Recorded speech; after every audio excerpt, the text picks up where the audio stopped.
Bill Finley and his crew have been busy today. Now they're getting set for game number 2 of the doubleheader. Albert Pujols is in the lineup. The umpires are on the scene, and we're set to go for baseball here on Fox Sports Midwest. The Washington Nationals and the St. Louis Cardinals in game 2 of their doubleheader. With Al Hrabosky, I'm Dan McLaughlin. Delighted to have you with us. The Cardinals offense again came alive in game 1 of the doubleheader, but it just wasn't enough. It wasn't. The Cardinals had 14 hits. They hit into 4 double plays. They missed turning a double play in the first inning. That cost an early run. And then a big 6-run third inning did in Westbrook and the Cardinals. And if you missed it, let's take a look at some of the highlights from earlier today. As Al told you, first inning, Washington scores first, so the Cardinals were playing catch-up the entire afternoon. In the third inning, Washington would play 6, but in that 6th inning, the Cardinals had an opportunity with Albert Pujols at the plate and 2 runners on, but a deep fly ball to left.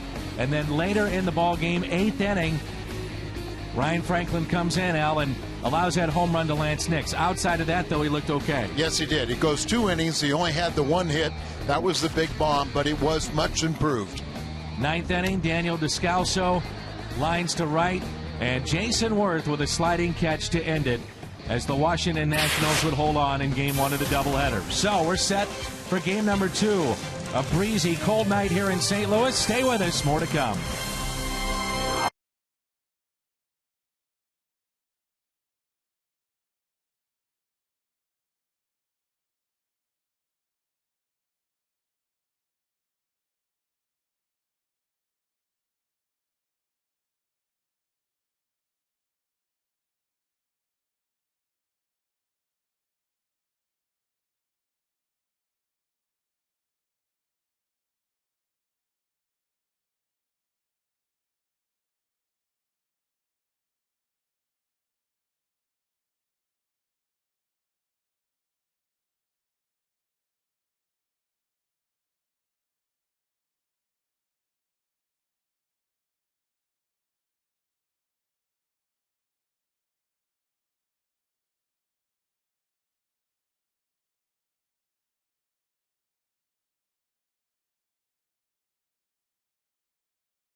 Around the corner here on Fox Sports Midwest, the Cardinals will try to salvage a game of the doubleheader. It's our first take. We're banking on your future, and it's a look at the Cardinals starting rotation. Well, everything looks good from left to right until you get to the right. Jake Westbrook still trying to figure it out. Carpenter has been better. Loesch has been excellent. Kyle McClellan, his first 3 starts have all been quality starts, and the best has been Jaime Garcia, 2-0, 1.35 ERA, already a Player of the Week in the books, and he has just been special. He was the best rookie pitcher in the National League last year, and he's picked up right where he left off. Just excellent stuff and keeping the ball down. Jordan Zimmermann getting the start tonight in game number 2 for the Washington Nationals. We'll have 5 in 55. What's that all about? Stay with us and find out.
Set for game number 2 of baseball here tonight of our doubleheader on Fox Sports Midwest. 5 in 55, 5 players in 55 seconds that could have an impact here in game number 2. Garcia, one of 7 National League starters that has not allowed a home run this season. Great start, 2-0, 1.35 ERA. Albert Pujols, he has just crushed the ball against Jordan Zimmermann. 4 for 5 with 2 home runs. He's coming alive. Speaking of Zimmermann, 20 months post Tommy John surgery, a very talented right-hander, good ERA, 2.45. Jason Worth, the $126 million free agent, is off to a very slow start, 200 batting average with 2 home runs and only 2 RBIs. Speaking of RBIs, Matt Holliday has really come alive. A 441 batting average, great success in his home ballpark, and look for Holliday to be a big key against Jordan Zimmermann today. It's game number 2 of our doubleheader. Washington and St. Louis coming up on Fox Sports Midwest.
Is brought to you by Smooth Bush Beer and easy drinking Bush Light. By Chevy. See your Mid-America Chevy dealers. By Southwest Airlines new Rapid Rewards. Unlimited reward seats and no blackout dates. By Dobbs Tire and Auto Centers. #1 in quality tires and expert auto service. And by Steak and Shake. Life needs flavor.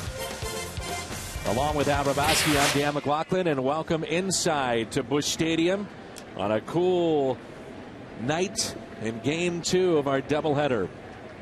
Need to start playing a little better baseball here at home as the Cardinals found their record fall to 2-5. A lot of offense, but poor starting pitching. And you hope that's not the case here. Jaime's been awful good, Dan. Jaime Garcia, arguably the best starter so far, stats-wise, 1.35 ERA and a record of 2-0. First game out, he had the complete game. And admittedly, he did not have his best stuff in his last start against the Dodgers, but good pitchers, as you well know, Al, find a way to grind through it, and that's pulled foul off the bat of Danny Espinosa, their second baseman, and Garcia did that, and all of a sudden you look up, he won. Sign of maturity as he's not allowing things that go on around him or what he doesn't have control of to bother him.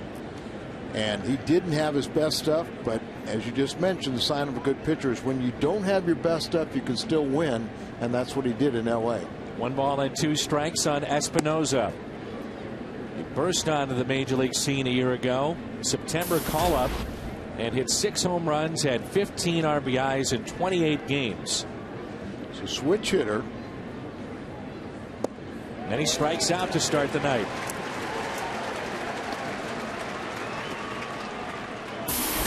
Let's meet Jim Riggleman's lineup. Espinosa and Keel and Worth. Then LaRoche, Ramos, and Morse. Desmond, Hairston, and Zimmerman. And once again, a nice round of applause for Ricky and Keel. There's a look at Jim Riggleman, 12th season as a manager. And Keel is swing and a miss. And Rick is getting extensive playing time out in the outfield with Ryan Zimmerman hurt at third. Hairston moves from the outfield to third base, so it opens up an everyday spot for Ankiel, who rips a base hit into right. One of the best moments, if not the best moment outside the World Series at the new Busch Stadium. Rick Ankiel, August 9th of 2007. He was called up out of option, so he had to stay here. And the reaction of Tony La Russa.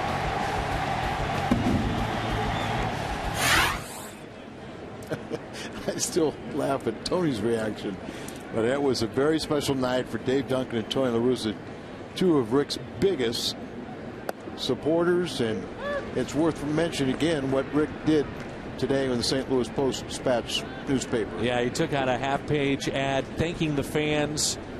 And a bit surprising. I don't think anybody knew that that was coming. And very thoughtful.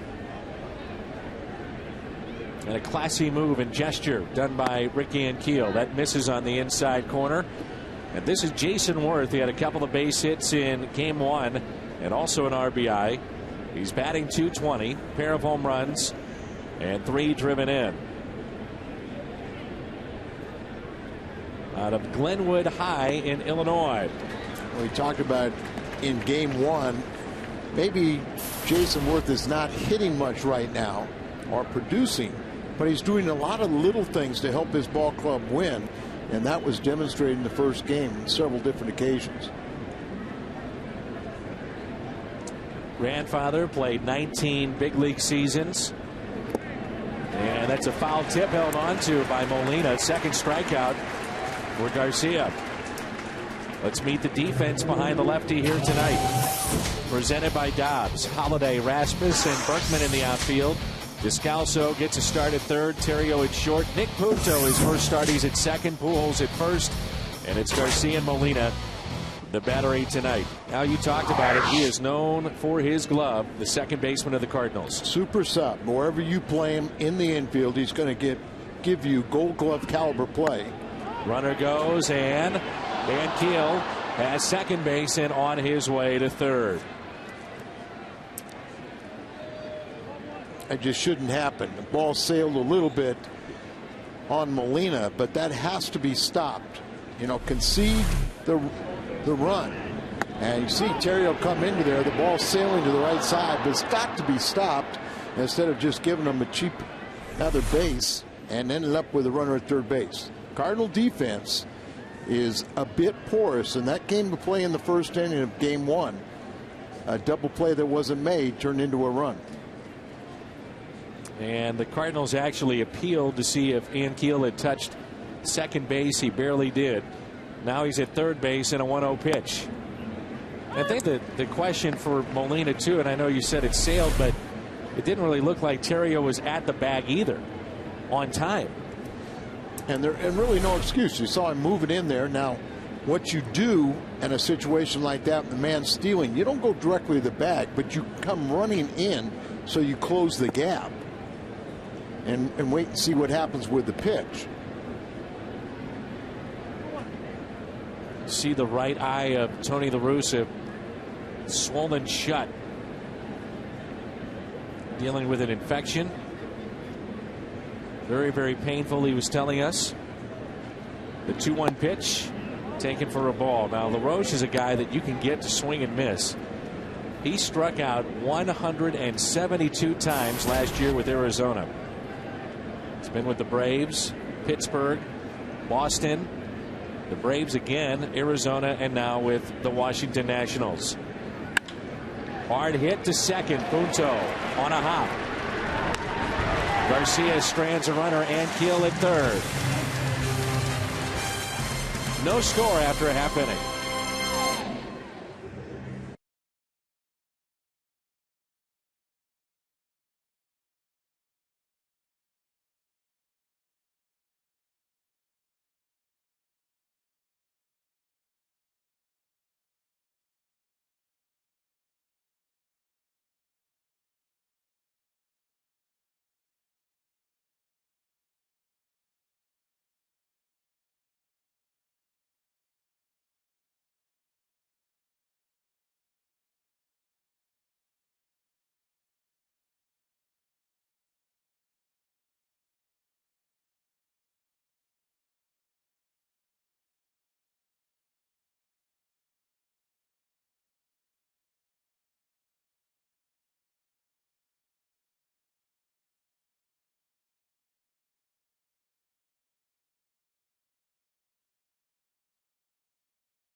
Sports Midwest, there's no score.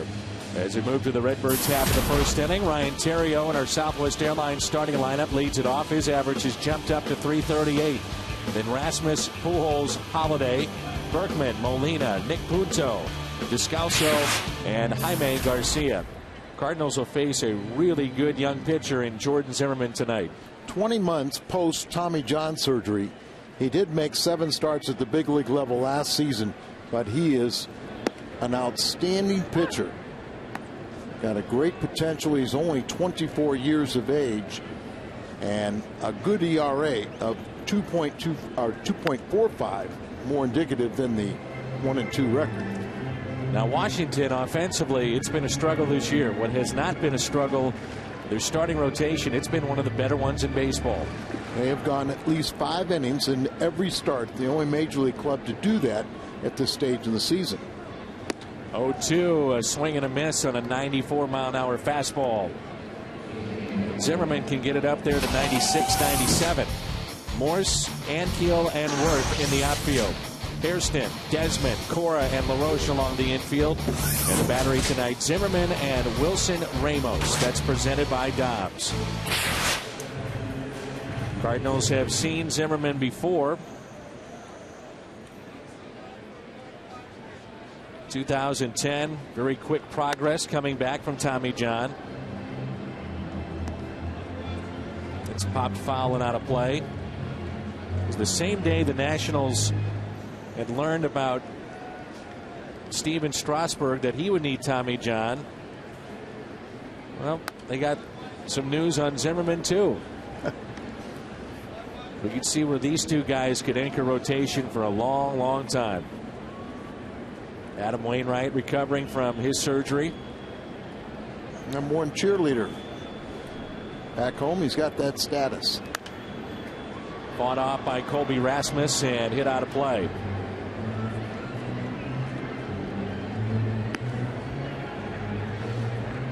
Everything is progressing pretty well with Wainwright, to the point where right on schedule, that missed the entire year, but really expecting no setbacks next spring.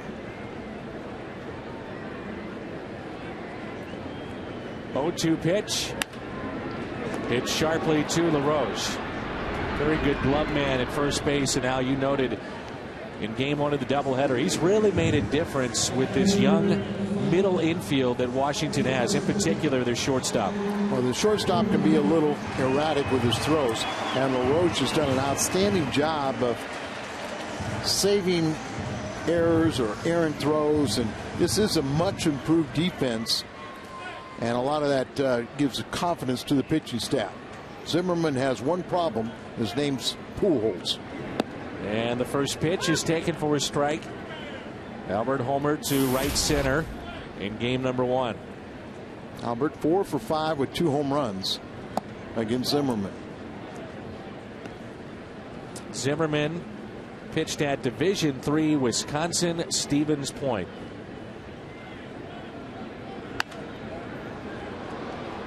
You act like that's not a powerhouse, baseball powerhouse. Because it's not. Oh. Now, having said that, this guy is tough.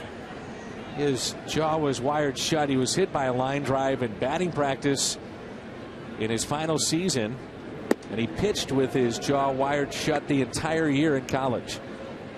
And end up being the 67th overall pick for Washington, selected in the second round of 07. The 2-2 reached for by Pujols and spoiled into the seats. Much better crowd here for game 2 of this doubleheader.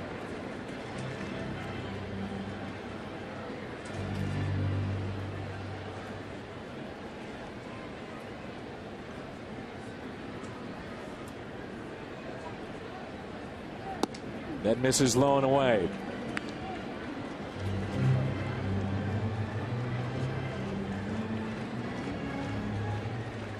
Diamondbacks, the bottom of 5, leading Cincinnati 2-0. We'll keep an eye on that game. We'll see the Reds here on Friday night. The 3-2 pitch. And it's a called third strike, and Pujols may have been fooled, and he strikes out. The party suites and the party rooms filled up tonight here at Busch Stadium on a cold night. That's the place to be. There's no score.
coverage. Follow us on Facebook and Twitter, foxsportsmidwest.com, the place for Cardinal fans. No score here in St. Louis. This is Ramos, their young catcher that they're very high on. Remember last season, we opened up in Minnesota, right before the season started. And Ron Gardenhire, the manager of the Minnesota, was telling me about Ramos. Said, I've got a pretty good catcher in Joe Mauer. But he said, this young man right now could be a #1 catcher in just about every other ball club. And they end up trading. The Nationals traded a closer, Caps, because Nathan was out. And by the way, Nathan is having his problems in Minnesota and voluntarily stepped down from the closer. And Caps now is fulfilling that role. But they got Pudge Rodriguez to start the first game. But Ramos is an outstanding catcher. So they're pretty good shape back behind the dish. Another thing about Minnesota, too, Joe Mauer is on the disabled list, dealing with leg fatigue. So I'm sure they wish they had him back. And if you're Minnesota, you're really in a quandary because Joe Mauer can flat out hit, but he wants to catch, but yet you want to save him from a organization standpoint for years to come. Long-term investment with him. So does he become a DH? Do you try to cut back some of those innings behind the plate? Can you move him to first? All those things. We touched on a little bit that Pudge having the most hits ever by a catcher, and most of the time you change because of the legs. Ground ball to short. Terrio is there for the first out. Broke the bat of Ramos and picks up out #1 here in the second. Set up away, ball up over the middle of the plate, but kind of jams him and gets him to get a harmless little ground ball. So good start here for Jaime. Michael Morris getting the start here in game 2. He's in left field. Came over from Seattle for Ryan Langerhans back in 2009. He's not a young guy, but he's got terrific power. Had a great spring.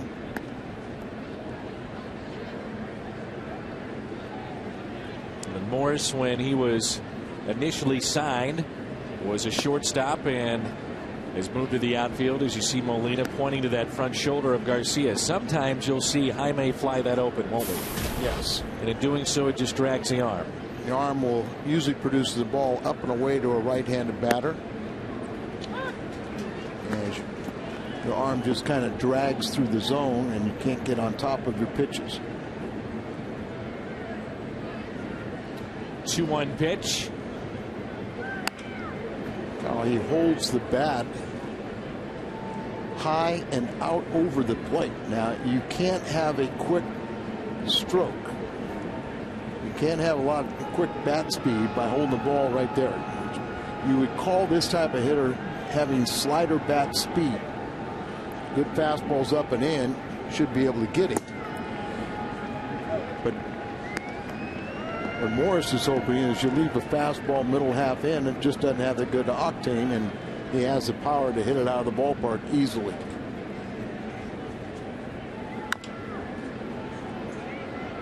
Terrio, 2 away.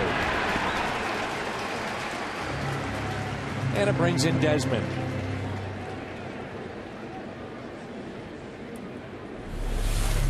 Terrio had season high 4 hits in game #1. Here he's made a couple nice plays. Grabbed the ball immediately, has that 4-seam grip. Strong, accurate, not strong, but he has just enough. He made a dazzling defensive play deep in the hole where he jumped up and got a lot on the throw, but just seems like whatever he needs, he'll have the arm strength to get it over there about a half step ahead of the runner. Ian Desmond, the shortstop. And it was Desmond in game 1 that he made that play on. Went deep in the hole. It's almost a Derek Jeter patented play, that backhand and then jump and throw to first. That was the type of play that Terrio made. And another comparison between Terrio and Jeter. Jeter has more singles than anyone in baseball, and Terrio's #2 in the last few years. 0-1 pitch, misses inside. Ian Desmond is 25 years old, out of Sarasota, Florida. 1 base hit, pair of RBIs in game 1. Outfield is straight away. A late swing, 1-2. Was the 84th overall selection out of South Florida back in 2004, and they feel that there's a wave of players for Washington coming, and Desmond being the first of many. Held on to by Molina. Strikeout number 3 for Garcia. Holiday, Berkman, Molina coming up. No score. Midway through 2.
Season, the guys in front and behind Albert Pujols. Of course, once Holiday returned from the appendectomy, missed 7 games, this offense has ignited. Berkman was the reigning player of the week, as he had 6 home runs last week, 12 RBIs. I mentioned that Terrio has been a little table setter. He had 4 hits, a season high in game 1 today. But it's the big 3. And you have to have guys on ahead of the big 3, and you have to have protection for Albert behind him. 1 ball, 1 strike on Holiday. Hitting .500 against this right-hander. Had a couple of hits in game 1. 1-1 pitch. In the air to right, Jason Worth. A few steps to his left to make the catch. So 4 up and 4 down so far for Zimmerman, and a pair of strikeouts, and it brings in Berkman. Berkman earlier today picked up his first base hit from the other side of the plate. He's hitting .309 with his 6 home runs. He's driven in 13. Leads the club in both categories. 6 home runs and 13 RBIs.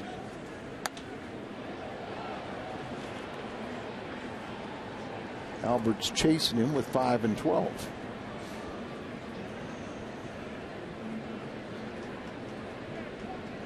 You didn't really think he was going to go hitless, right? I did not, no.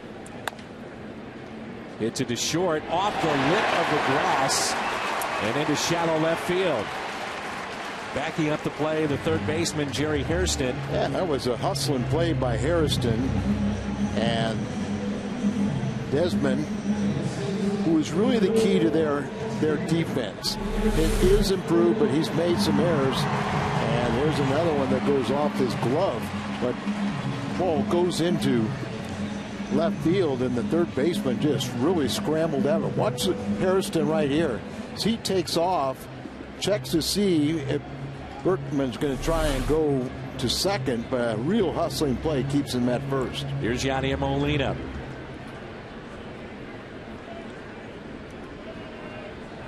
It hit the lip of the grass. It stayed down and then off the glove of the shortstop, Ian Desmond. Molina, who did not start in game one, hits a fly ball into right.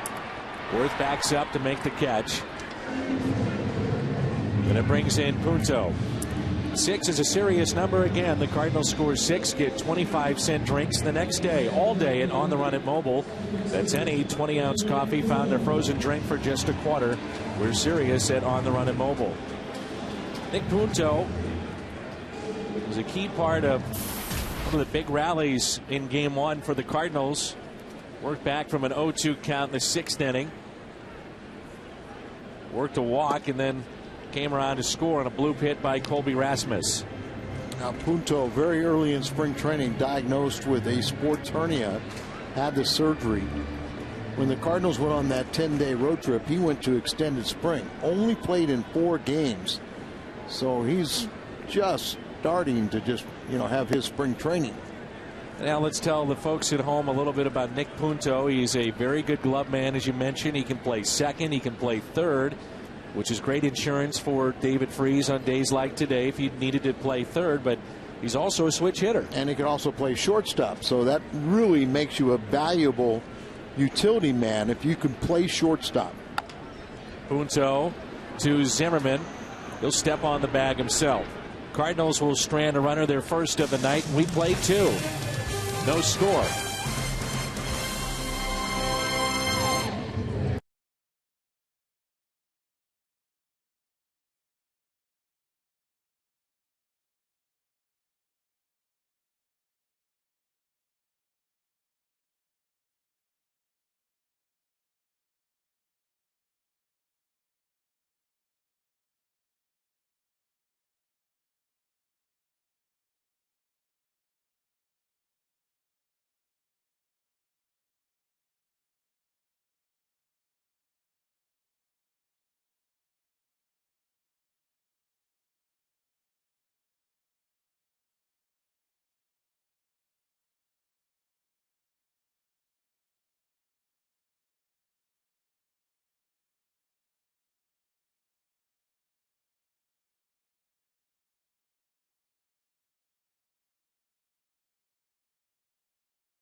The Stadium Sports Bar opening soon at Lumiere Place Casino and Hotels, the Pulse of St. Louis, and by Kia Motors. That's the Redbird Club, which is air conditioned during the summers, and it has the flat screen TVs, different food stations, Heaters. Yeah, and a night like tonight, you can stay warm. Great place to take in a game right here at Busch Stadium. Unobstructed view of the field.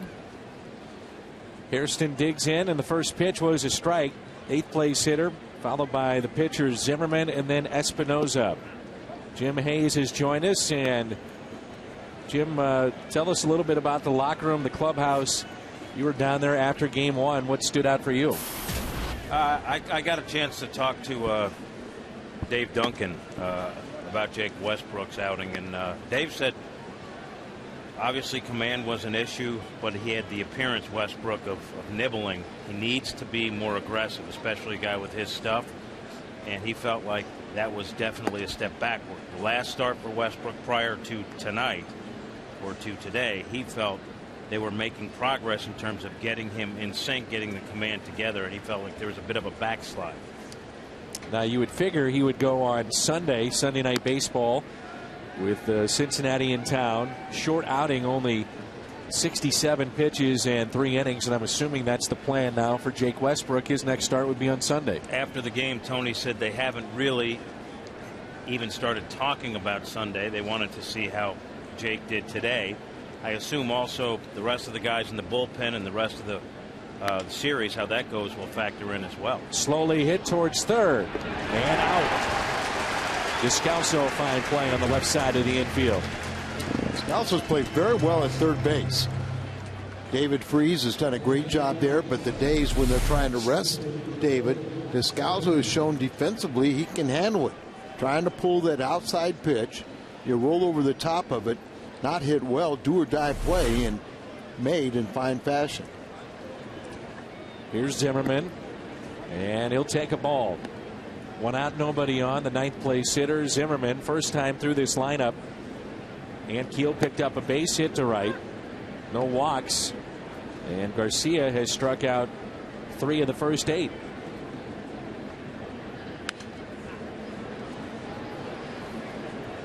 Garcia, as we talked about in that start against Los Angeles, worked a little bit slower than what he's doing tonight, but we also talked about the fact that that night was a grind, and it looks like tonight he's in a little bit of a groove. When you work this fast, you're doing it because you feel it. You know you've got good stuff. You want to control the pace. He's out there challenging people. He's got a little extra responsibility with the bullpen going 6 innings. He knows there's a few arms that are not available, so he's got to go deep in this game. Carsoup.com, email the booth. If you have a question, just go to carsoup.com/Cardinals and send us your email the booth questions. So 4 strikeouts back to the top of the lineup, and Espinoza was struck out to start the game. Second baseman for Washington, and a quick swing and a miss. I know you guys had referenced that Jaime in his last start got the win, but had to pitch through some stuff, gave up 8 hits in 5 innings. I asked Duncan about Jaime's last outing, and he said that's a sign that a pitcher is coming into his own, that he's not distracted, that he's not at all rattled by little things that crop up during a game. I think I used the word maturity. Something Al thinks I don't know much about. No, I just think that everything you said we've already stated. But it's coming from Dave Duncan when you're saying it, and we said it from our standpoint. Said it earlier in game 1 too. Actually, just said it again. 1-2 the count. In the dirt, 2-2. Garcia wasting no time. Gets that baseball back to the rubber. Gets his sign, and here we go. There are times when Jaime will throw the ball and it will really run away from a right-handed batter, almost like a screwball. Descalso at the backhanded play. Oh, what a play by the Cardinal third baseman here in game 2. Had to charge the first out. This one, a backhanded play, and wouldn't you know it, he leads it off when we come back. Nicely done by Daniel Descalso. No score midway through 3.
MLB At Bat app 2011 is out and ready for you. All you have to do is text 31826 or visit Cardinals.com for details.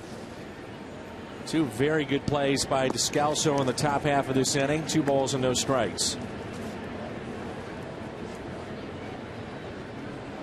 Surprising thing is he's noted as being a second baseman, and it's how well he's played third. Fights this off. Little bloop into right. That gets down for a base hit. He'll stop at first. He was possibly thinking 2, but it's a leadoff base hit for Daniel Descalso, and the Cardinals pick up their first hit of the night. There's a certain amount of energy that he brings. I know the Cardinals like that. No matter where you put him, it seems he's always in the middle of it. Mislocation kind of fights this one off, and you think too when you leave the batter's box. Jam shot, but muscles it out there. Make the defense stop you. In this case, they did. Espinosa got there. They respect the throwing arm of Worth, but you make the turn you think you're going to, and when they react and get to that ball quickly and come up ready to throw, then you stop. Garcia can handle the bat a little bit. Still looking for his first hit.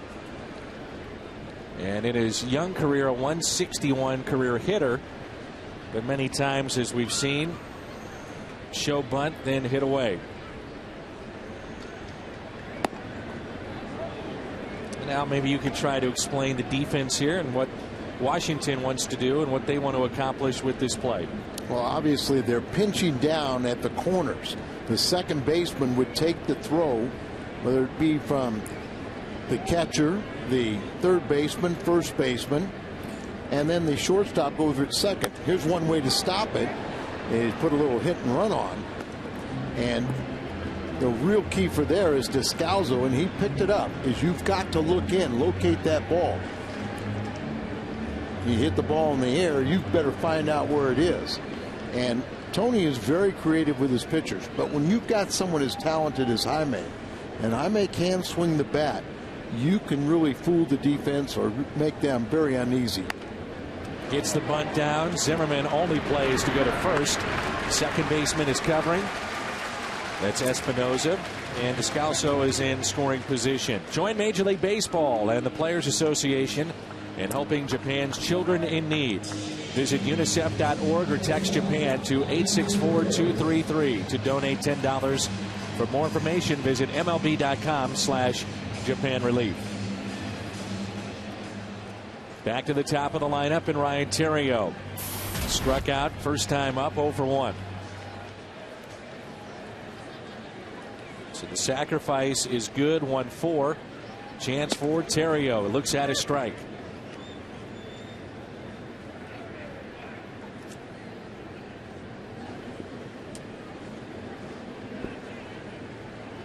Theriot with 8 RBIs so far this year.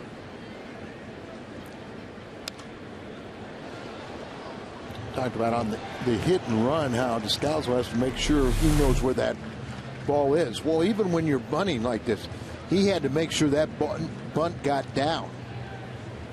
It appeared by the way he took off that there's a little question mark whether he thought that ball was going to be popped up or not. That got over to second without a play. Here's the 0-2 pitch. Ground ball to the right side. Espinosa to his left and makes the play. For 3 years, Espinosa in the system of the Washington Nationals was noted as their best glove man. Now he is a shortstop by trade, but with Desmond at short, they like him. Espinosa goes to second base, and that's why, guys, they're so high on these two. Well, you can see right there just how quick he is. Range, yes. And the range as he scooted to his left, got around that ball, and then took his time to throw it out. But a productive out, moving Descalso to third. Rasmus rips it foul.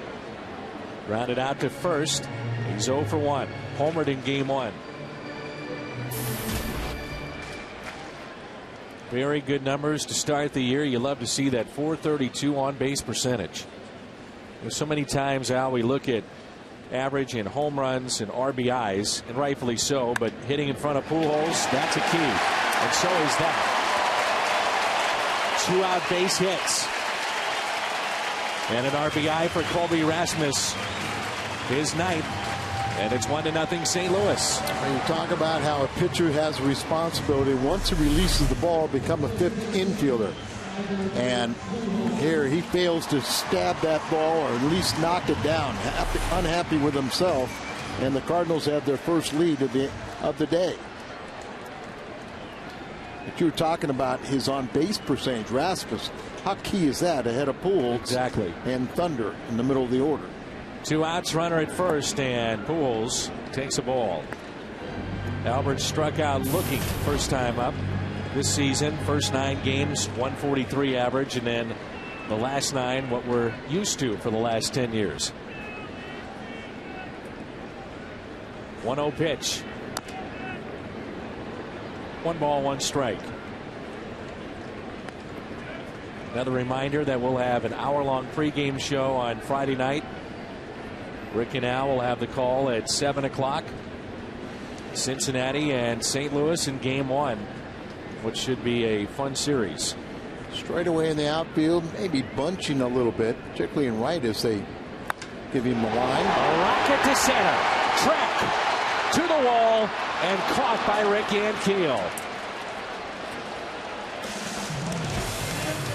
Dan hit it much harder as Ankiel was playing awfully deep. It's 1-0 after 3.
Here's Rick Ankiel, and we're underway here in the 4th inning.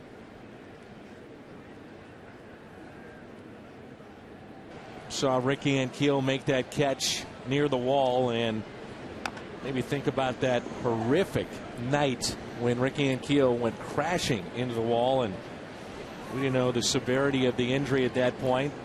You would think that would be in the back of his mind. I know it's in the back of mine. Yeah, it was not good at all, and really ran full force in his head and his neck and shoulder, and it really took, I would say, a year plus to really recover from that. Ankiel hits it to the opposite field. It's well hit. It's near the wall, and the catch is not made as Holiday dropped it, and Ankiel hustling all the way winds up at third. 2 hands, trying to catch it with 1 hand, and Matt Holiday has become a much better outfielder, but right there, really inexcusable, and another reason why you use 2 hands. Trying to catch the ball 1 hand, kind of right there shoulder high, and if you have the other hand to close on the ball, it stays in the glove. But a 3-base error. The one thing we saw with Rick, he can run. Very good athlete, good speed. He winds up at third.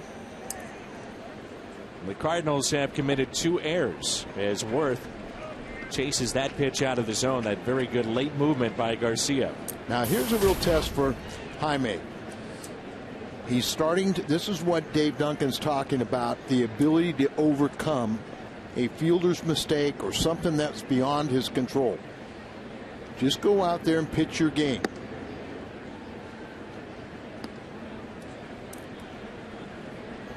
Cardinals do have a 1-0 game. Now, a lot of times, in order to, not put a big crooked number up there, you pitch your game. You don't worry about if that runner at third base scores here. Just make sure, you can, if the inning develops and you can pitch around the mistake and shut them out, that's great. But don't do things crazy trying to protect that run there and end up walking a guy or doing some careless things. 3-1. And working awfully fast right here and falling behind the count. It's easy to pitch fast when you have no one on base, but there are times when you got to slow it down a little bit.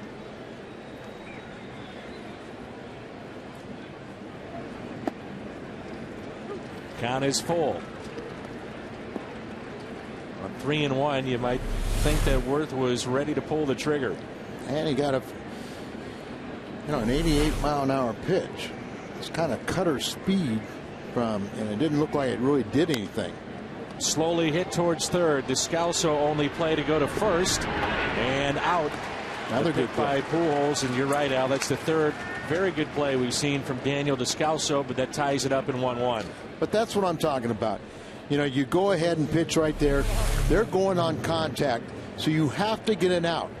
And it really was not at home plate. The out was at first base. Good pick by Albert at the other end.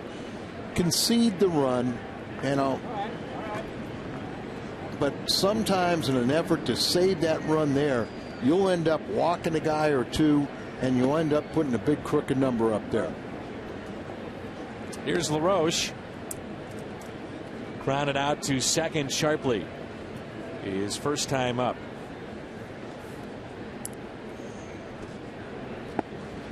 Two balls and no strikes.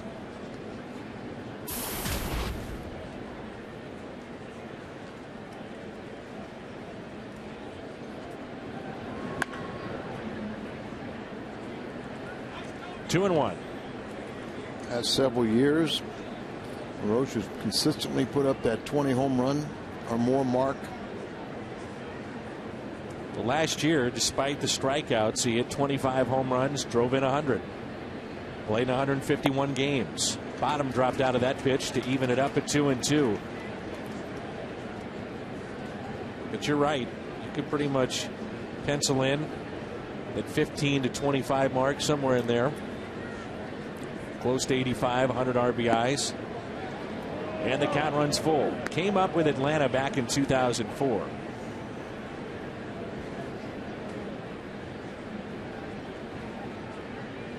Brother Andy, of course, in the big leagues, and it's a walk with one out.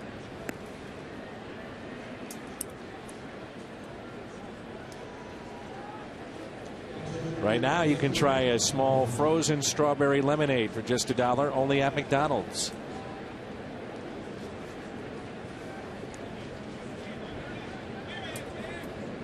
There's Ramos. 0 for 1 with a ground out to short. Saw all kinds of double plays in the first game. Jaime would love that here. And they'll sit into 4 of them. I'd like to turn it around on the Nationals. Ramos played in just 7 games with Minnesota last year, and then 15 with Washington. Hit .269 in those games. And is it a bit surprising if I tell you that Garcia's pitch count is up into the 70s, 73 already? Doesn't seem right, but that's what it has here at the stadium. You're right. just sailing along, but 73 with only one out here in the fourth. He has struck out 4 on the night. Popped up. Scalzo calling for it, the Cardinal third baseman. Garcia in his young career has enjoyed pitching at this ballpark. 1.55 ERA. Only Josh Johnson of the Marlins has been better. And then Adam Wainwright 1.78. Johnson nearly had a no-hitter about 10 days ago. He is nasty.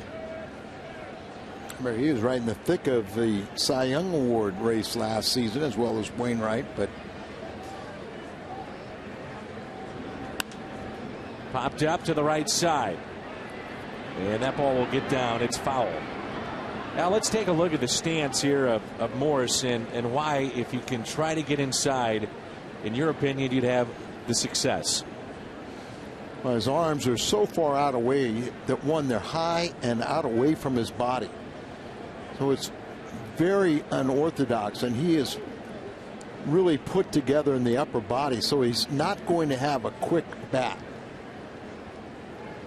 You try to exploit that by pitching up and in and just tying him up.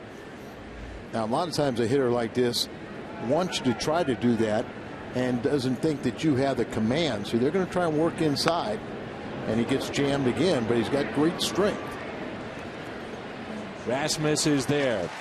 The air by Holiday leads to a run, and we're midway through 4. Washington 1, St. Louis 1.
Matt Holliday leads it off for the Redbirds. Bottom of the fourth rolls in.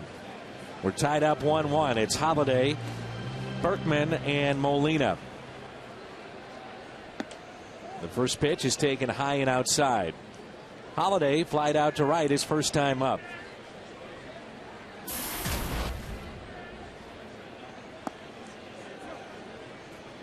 You did not see or hear about game number 1. Fernando Salas was outstanding and in many ways has saved the club from here on out. You're absolutely right. 3 very good innings. It's one of those situations where Salas, he had a career high 3 innings, and remember, first batter got a triple, and he stranded him and then went on to have 9 up, 9 downs, brought sanity to that ball game and saved the bullpen. It's got to be a good feeling out there. He knows he will not come in barring a disaster. You know, if you're out there, you know you shouldn't be coming in. Probably right. Won't. But don't tell me I've got a complete day off and then bring me in. Holiday draws a leadoff walk in this 1-1 game. Last pitch, it just missed. See that ball, the slider just sliding across the strike zone and out, and good eye to stop, hold up. I'm figuring it for Salas, it's a feeling out there like a starter that wins the day before. Or a guy that won the first game. Or the guy that won the first game, definitely.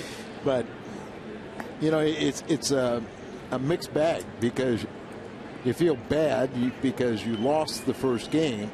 But obviously, from a personal standpoint, he convinced himself that he could go 3 extremely effective innings. Really did a job. He was going to.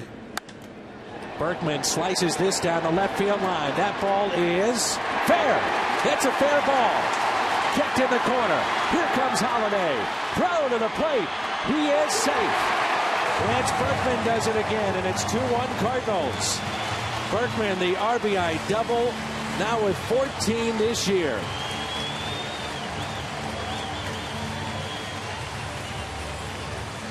You fall in love. If you play for the Astros, you fall in love with left field.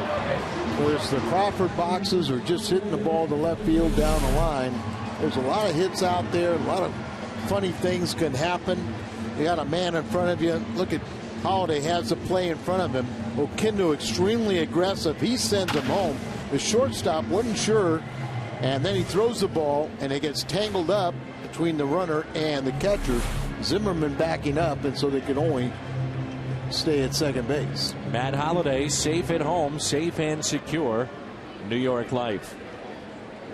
Here's Yadier Molina with a runner at second base, and still nobody out.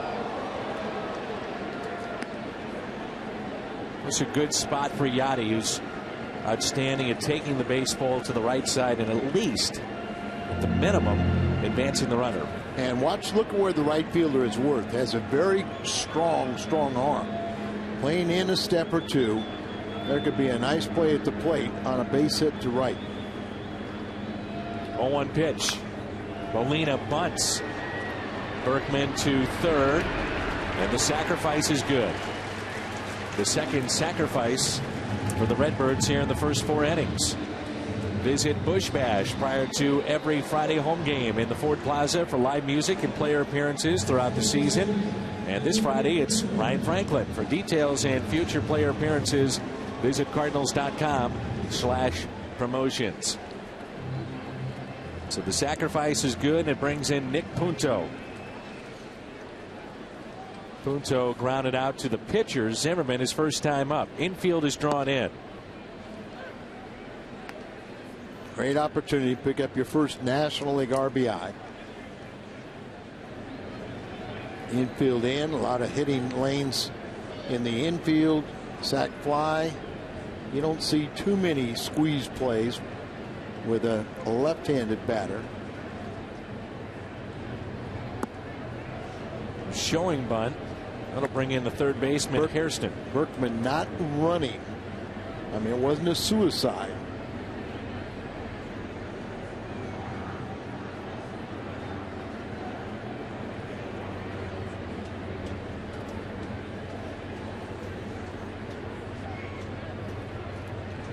One ball, one strike on Nick Punto. Al touched upon it earlier. You have to wonder just how sharp he is right now and where his timing is at coming off the injury. Only 16 at bats in extended spring. So one, he's not seeing this caliber of pitching. And you're just really trying to get your eye when these guys are way ahead of you. Rips it fair in the right. Punto the base hit. Digging for 2. He'll stop there. The strong throw back in by Worth, but Nick Punto picks up a base hit and an RBI to make it 3-1. Congratulations. And remember how we talked about you run the bases, you leave the batter's box thinking 2 and make the defense stop you. Slider coming across right into his wheelhouse, connects for his first National League hit, an RBI. And he's going to try and go to 2, and then all of a sudden he gives the Cardinals a 2-run cushion He rounded that bag, and then when he saw Worth come up ready to throw, he put on the brakes. Here's Descalso. Single and a run scored, the first run of the game. The RBI by Rasmus with 2 outs back in the third. Big gap into right center field. And Keel playing fairly shallow at center.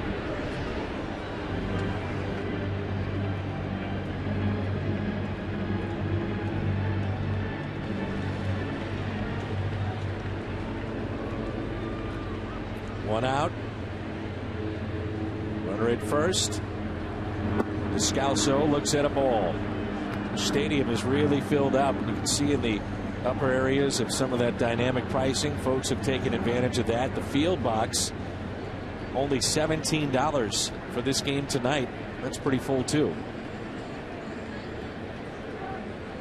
With that pricing, it changes almost on a daily basis, with tomorrow a more attractive day game. A little bit higher, but not much, right? That's right. And Friday night, $9 seats for fireworks night. And what a great early showdown between the Cardinals and Cincinnati. 1-0 pitch. And on the hands of Descalso for a strike. 1 ball, 1 strike. Well, Friday night, Kyle McClellan and Edinson Volquez, Chris Carpenter, Travis Wood in game 2. We figure it'll be Westbrook and Sam LeCure, who's 0-1 on Sunday.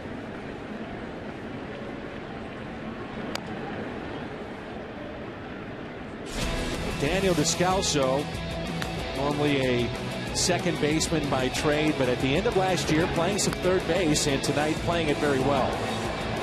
He's made 3 nice plays at third base. And with Tony still being a little tender with the playing time of Freeze.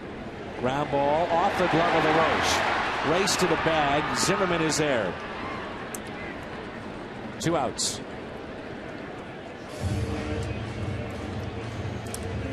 And it brings in Jaime Garcia.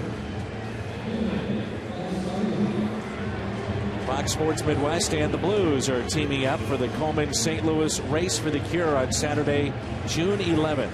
All team members are invited to enjoy pre-race activities, which include a meet and greet with Louis, face painting, music, and more. All you have to do is head to stlouisblues.com.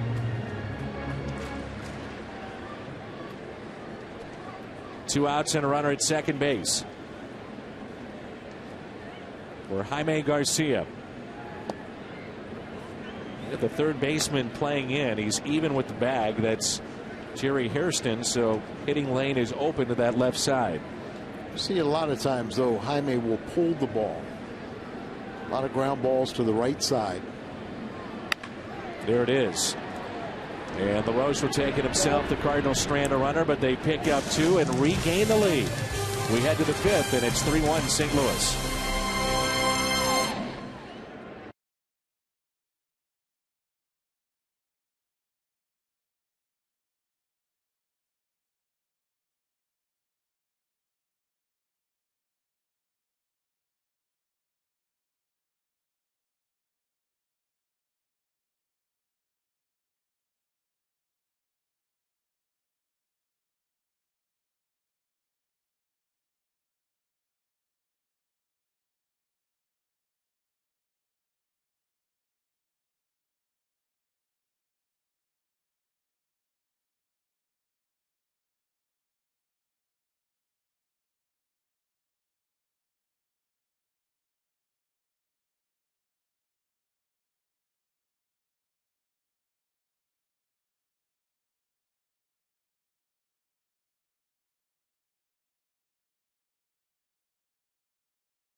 Raboski, Dan McLaughlin. What is the Cardinals' record for most home runs hit in a doubleheader by a player? I wonder if there's a hint there. Pretty famous. Stan the Man, 5-3 in game 1. Got home 5 there, and I've heard different tales that's one of the reasons why I got the name the Man. People said, all these home runs or something, that man again, that man. But I thought Jack Buck told me that he was called up to the big leagues from Rochester, and that was like the first game or relatively short, and even Jack was taken back. 5 home runs in a doubleheader.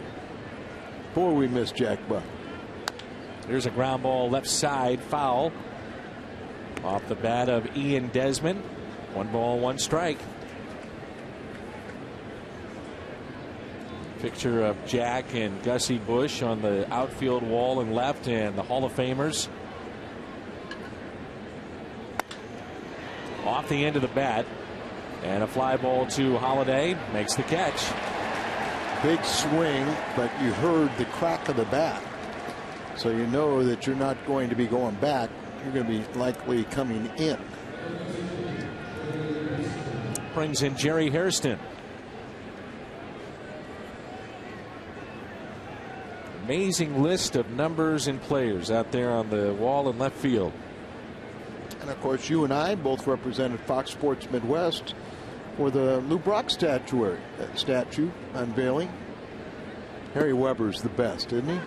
Unbelievable. Harry Weber designed, for people that don't know, the statues outside of Busch Stadium, with the exception of the big Stan the Man statue. No. That's definitely not Harry's work. That's not Harry's work. But all those nasty breaking ball there. Little ones by the team store, and he also did the slightly larger than life pop-up slide of Lou Brock at the Lou Brock Sports Complex for Lindenwood University. What a beautiful campus. Lou Brock Sports Complex, and Jackie Brock was there, obviously, and Lou, Albert Pujols, and his wife Dee Dee. As you said, you and I represented Fox Sports Midwest out there, and really just a neat afternoon. Lou was overcome with emotion and really honored by the university to do that. That's pulled foul by Hairston. And by the way, I asked Harry Weber, I said, how did you come up with a pop-up slide? He said, this was all Lou. He said, Lou wanted to have a pop-up slide. And I said, well, what did you do? Did you get it from still photos? He said there were no still photos that he could find of a pop-up slide of Lou Brock. So he went back to every piece of video that he could find of Lou Brock stealing bases, and then basically sketched it, showed Lou, and Lou said, yeah, that is what it looks like. That's what I feel like in this sketch. And that's how he came about the pop-up slide. You think about it, you'd almost need a photographer in shallow outfield. Oh, watch out. Timeout was not granted, and Hairston jumped back in the batter's box and almost hit Jaime with that line drive. Calls time. If it's not granted, get back in there. And look at that. His follow through kept him a little bit further to the third base side, or he gets nailed right in the back. Well, we always talk about these umpires call a timeout too late, where a pitcher has a chance to hurt themselves. And I thought Jaime in that situation slowed up a little bit. Like he's almost ready to stop. He would have been called for a balk if he did not complete the throw.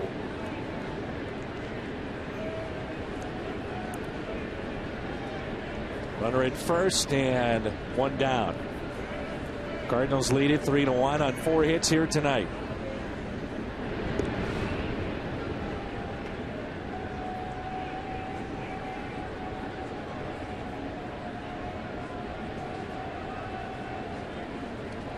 Last 2 years since Jaime Garcia's return from Tommy John surgery, he has shown us everything. Probably the weakest thing he is maybe the pickoff move to first. But he's not allowing a lot of base runners to get on either. Now, is that something you think that he could develop over time? A pickoff, or is it it is what it is. Well, in spring training, they had the young lefty that has a sensational move, John Gass, work with Jaime to try and improve it. It is something I think he can improve on, but I don't want to sacrifice him going to the plate. Molina touch the baseball. It's fair. Throw to first. Got him. Boy, what a job not to panic, stay with the play, and still gets an out. Hilton St. Louis at the ballpark is the only hotel that gives you home field advantage. Visit HiltonSt.Louis.com to book your Cardinals ticket package. Coming this summer, the new 360 rooftop. That was very close at first, and initially, Al, I thought he was safe. Well, he's up in the air, and nope. He's out. Good call. I thought he was out, but another scoop by Albert.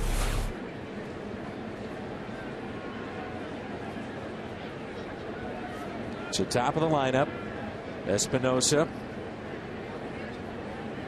Descalso made a fine play on him back in the third. He's also struck out. 0 for 2. Runner at second. Tying run at the plate. It floats in there for a strike. It's 71 miles an hour. How is Garcia, Al? Not that pitch is a good example. That was more of a breaking ball, but on his pitches, how is he able to get that late movement? What's the key? Left-handed is one. And his natural movement. Yeah. You don't see it as much as you used to, but it was almost impossible 3-4 decades ago that be left-handed and be able to throw a ball straight. Now you don't see the movement on all left-handers like used to, but he has that ability to just have that quick little snap at the end, and that's where you get the life on your pitches, whether it fades away or the cutter coming in, finish off the breaking ball. Little floater into center field. That drops in for a base hit. An 0-2 mistake by Garcia, and that cuts into the lead. It's 3-2.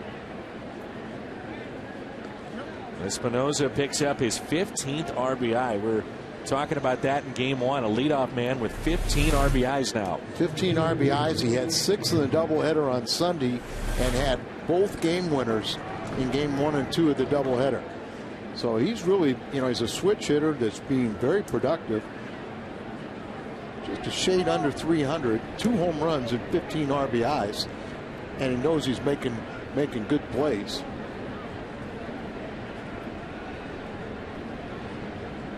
So Garcia has been charged with the ball because he went to his mouth on the mound and did not wipe it off. Well, normally in weather like this, they allow you to have the ability to go to your mouth on the mound, but you do have to wipe it off. So you add a ball to the count. So 1 ball, no strikes, and a check on the runner. They throw it away.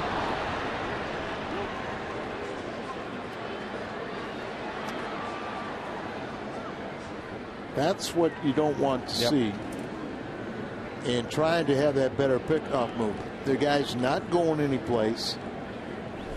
Not to say he won't later on, but you see he had really no lead.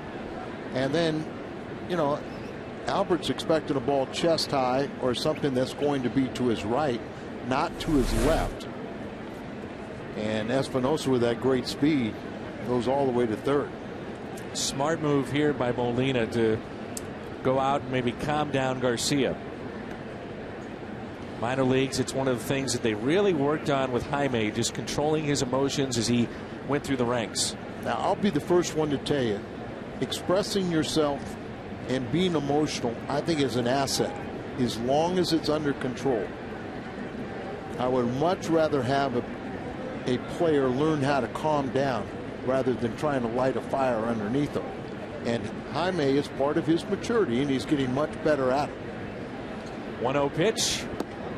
2 balls and no strikes. But that is the third error of the game. And a lot of little things.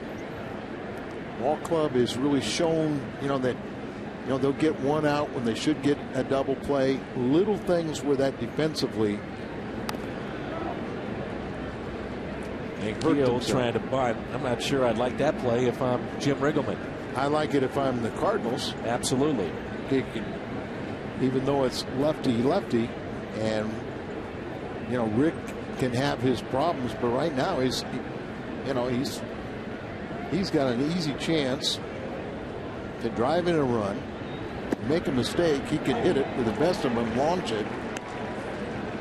Strike zone kind of all over the place, isn't it? It is. 2 balls and 2 strikes.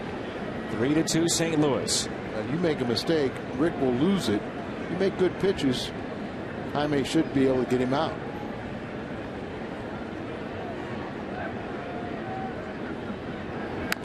Left that up and over the middle of the plate. Yeah, that's a changeup that is not good location.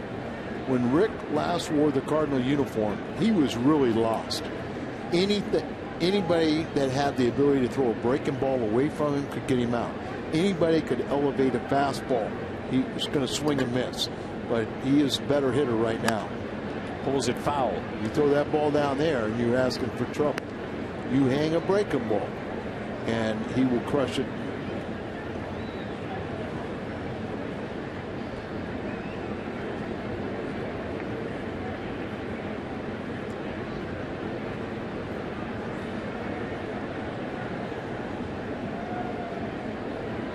The 2-2, and Keel ties it up with a base hit into right. 2 hits for Ricky and Keel on base for the 3rd time. Also reached on an error back in the 4th, and we're tied up. It's 3-3.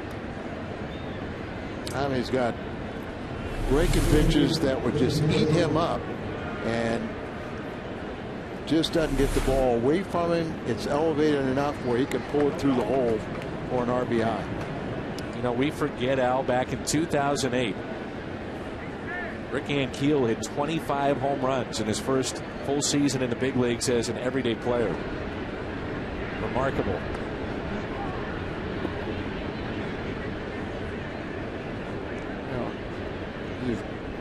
He's got 2 outs.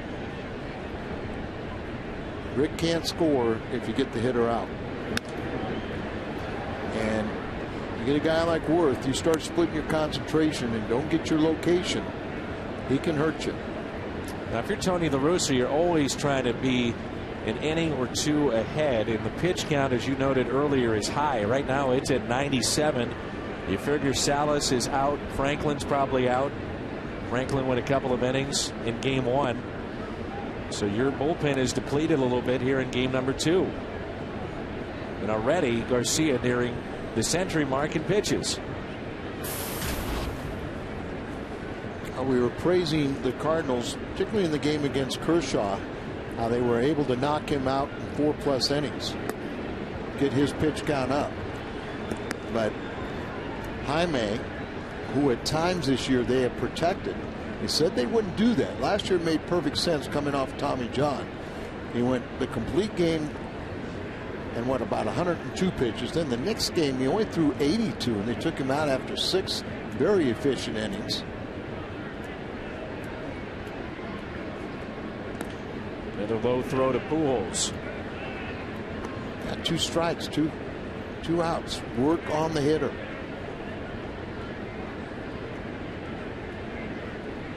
Especially when you got a weapon behind the plate in Yadi Molina.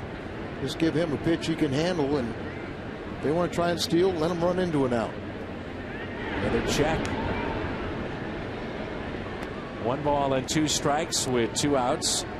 Worth tonight has grounded out but picked up an RBI in the 4th and struck out back in the 1st. Garcia with 4 strikeouts, first time through the lineup. Jason Worth, who has great confidence himself, saying he's more concerned, he's worried about me.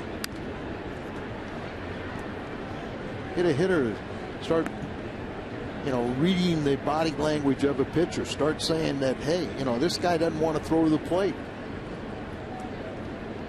Starts gaining his more and more confidence.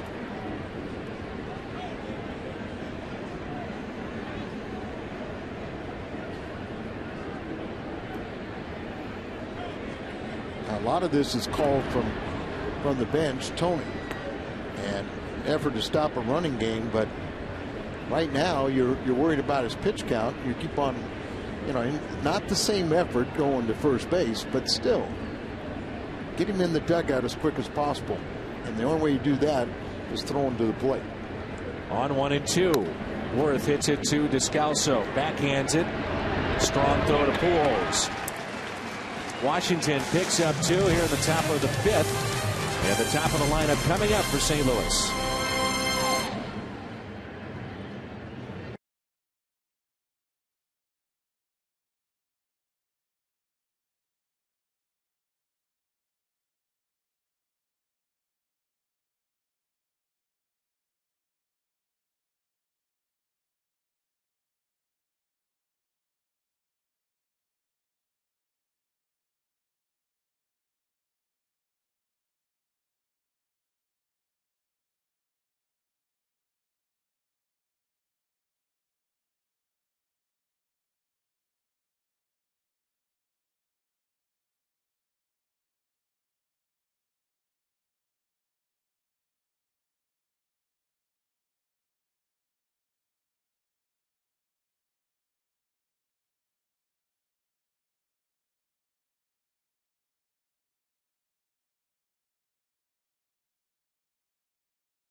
The Nationals, the lefty Gorzolani 0-1 against Kyle Loesch, 2-1 and pitching very well.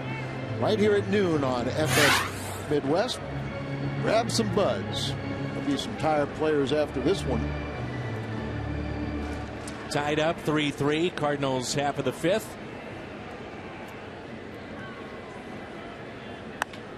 And a ground ball hit to short. Backhanded by Desmond. 1 away.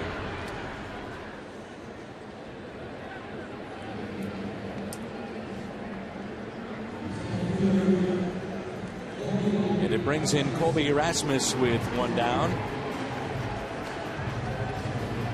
Erasmus is grounded out to first. And an RBI single in the 3rd with 2 outs.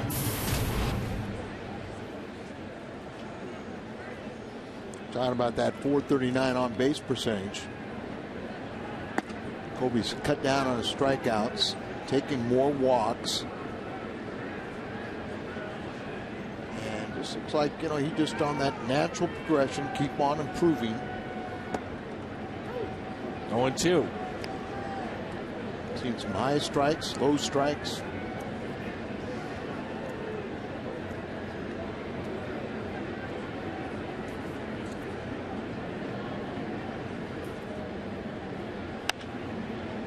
On 0-2, he pops it up. Desmond on the outfield grass by about a step. And quickly 2 outs. Pulled the string on him and hit it right off the end of the bat.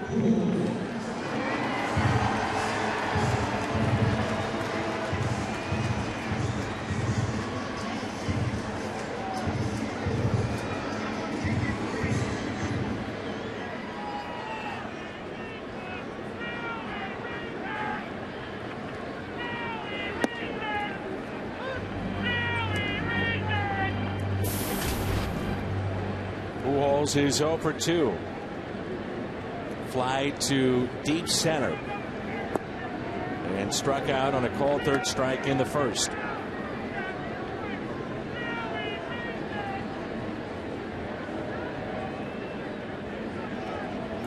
Here's a 1-1.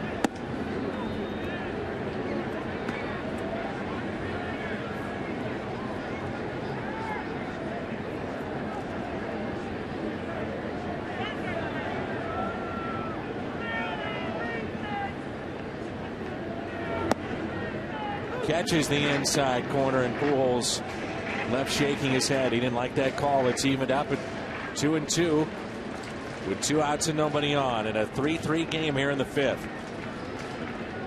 Curveball, didn't want slider, fastball in. Holiday on deck, 3-2.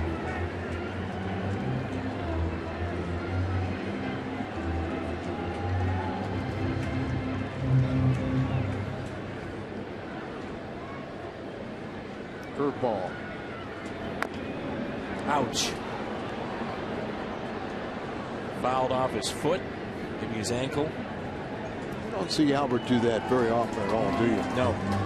Usually yanks that foul or somehow, some way has the uncanny ability to keep that fair. Yeah.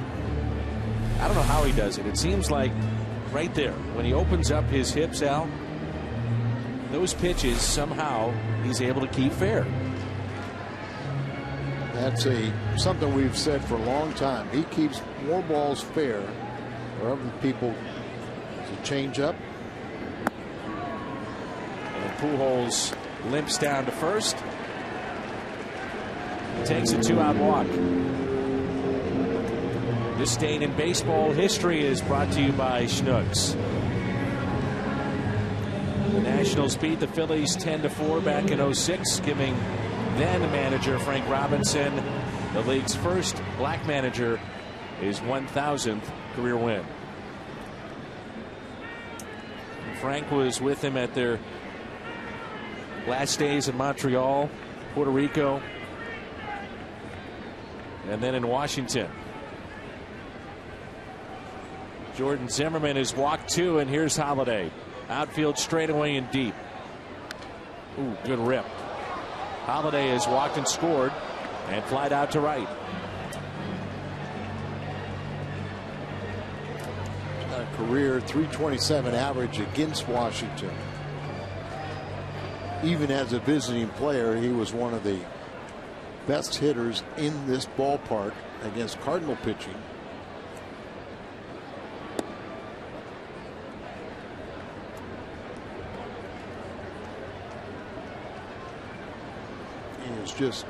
He and Albert Pujols are such high average hitters that are so strong that they'll hit a lot of home runs, but they really are just line drive hitters.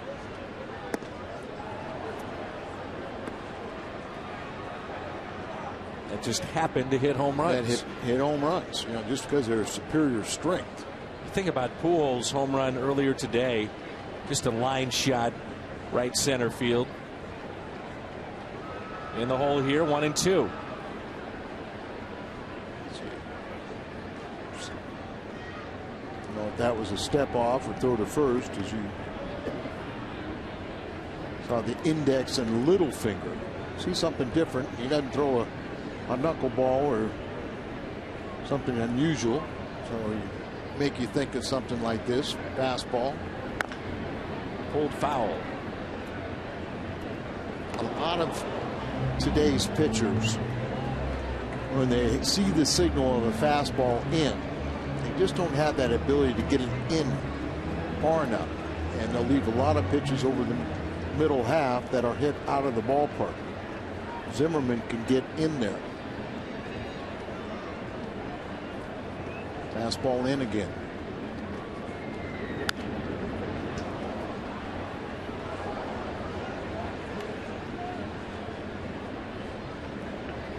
Diamondbacks beat Cincinnati today 3-1. Milwaukee lost. So Central is all bunched up. It really is. Right now there's not a team that's just running away with it at all. Curveball. First 3 weeks. Hit up the middle for a base hit. Pujols. He's limping. Yeah, he's limping towards second base. Just the strength of Matt Holliday making that happen right there. Exactly right, Dan. As he muscles this ball, wants the ball down, leaves it in on the hip, you know, the fist. He brings his hands in to guard against it, but really didn't get out on the sweet part of the bat. Just muscles it through the infield. So many of Holiday's hits and Albert, when they hit the ball on the ground, they just hit it so hard that they power it through the infield.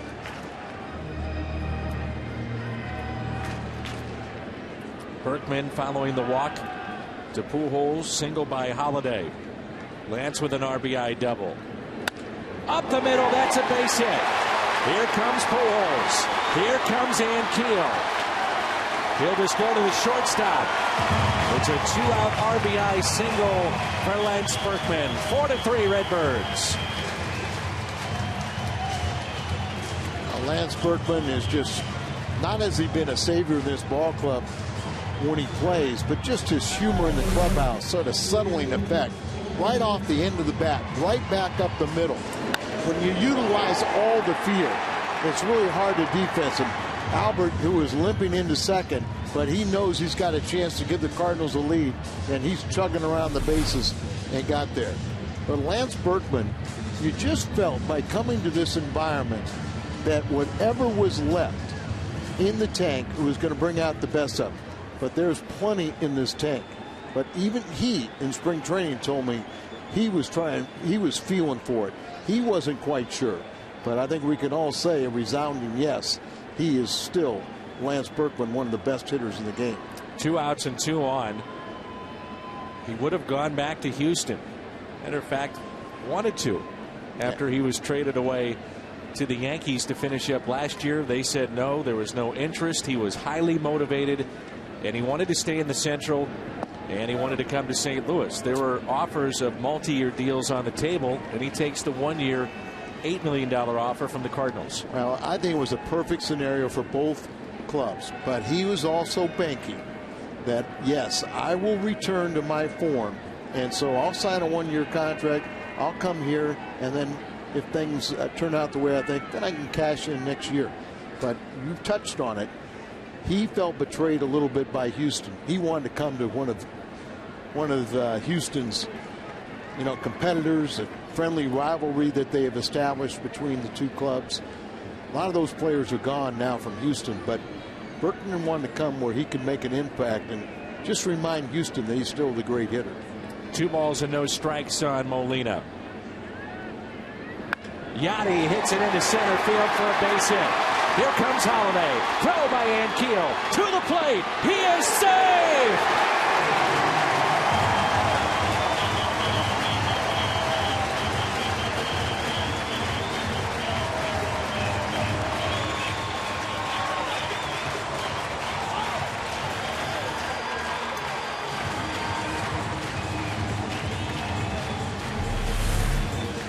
Molina doesn't have a whole bunch of hits this year, but 6 of his 13 hits have been RBI producers. It's always fun to see Rick Ankiel load up and throw a strike home. Just a little bit tardy. And Holiday, for a big man, he'll get around those bases, and you just don't want to get in his way when he's coming home. Good throw by Ankiel. Absolutely. Always fun to see him load up. Never forget the terrific night of throwing in Colorado. Steve McCaddy, pitching coach, talked to a stunned Zimmerman as the Cardinals, after the walk to Pujols, 3 base hits, the last 2 RBI producing. I'm with you, Al. It's 2 of the greatest throws we've ever seen. The ones that we saw in Colorado. And it just seems like the same inning, wasn't it, or am I wrong? Yeah, and it seems like it's almost a lost art, if you will, because you just don't see guys throw like that. I mean, if you see some highlights, but here's what we're talking about. This is the first one, goes back on a ball, and he's going to gun him out at third base. All the way in the air, right there with a tag for Troy Glaus. This one is even better as he goes into left center, all the way at the wall. Watch the throw and tag. It's Troy Glaus, and then the bench erupted and just, I don't believe it. I'll never forget seeing Chris Duncan on the bench and in the dugout, and that angle right there, he went absolutely berserk. He couldn't believe that the throw made it there, and I remember talking to Troy Glaus about it, and Glaus said he couldn't believe it actually made it there on a fly, and he dekes the runner a little bit, but they were running the whole time hard. There's Chris Duncan circled. Yeah, that was a great night. Bunch of smiles from Rick, and I'm sure we're going to see a lot more, and so will the national fans. And wow, nobody could be happier that he's back and healthy. Holiday was on that Rockies team. I guess he wasn't convinced because he came home. Took a chance. But at times, you have to. You know, after that game, and this is Nick Punto, we saw Ankiel get a little throw happy, if you will. Yeah. Yes, and that's a very good point. That was probably his last 2 good throws that year. And after that, he tried to duplicate those and made a lot of poor decisions, more so than any good ones. But for that night, he was king of the hill playing center. And for people that have not been to Coors Field, that throw from where he was is unbelievable. And he had to run a 50-yard sprint to get there to pick up the ball and then throw. I mean, that center field is huge. 0-2 pitch. Liner into left and caught. They were playing shallow, and the catch is made by Morse. Cardinals pick up 2. Regain the lead. It's 5-3.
Is brought to you by Jack in the Box, where you can get anything on the menu any time of day. And by Steel. Are you ready for a steal?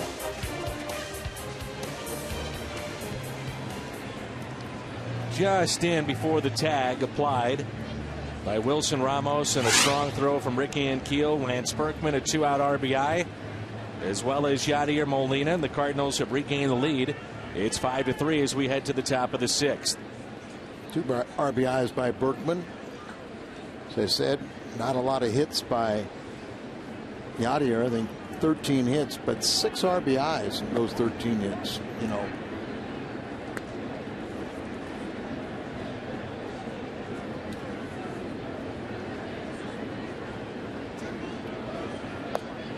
There's a strike at the knees. 1 ball, 1 strike on LaRoche. He was grounded out and also walked. That was in the 4th. LaRoche, Ramos, and Morse. It's game 2 of our doubleheader right here on Fox Sports Midwest. The pitch count for Jaime Garcia is now at 104. And a right-hander starting to get loose for the Redbirds. Looks like Mott.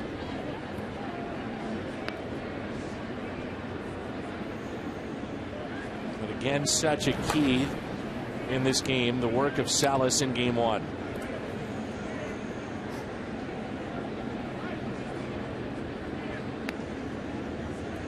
Never get sick of looking at that highlight of Ricky Ankiel and his throws in Colorado. Unbelievable.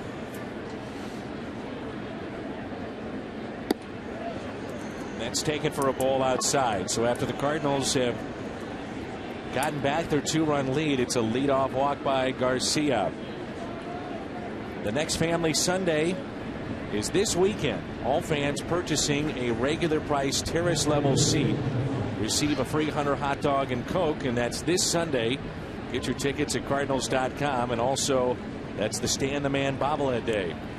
Also check out dynamic pricing for that night, Easter Sunday. And you just know Molina with that slow walk, it was just giving Mott time to warm up, and looks like a short night for Garcia.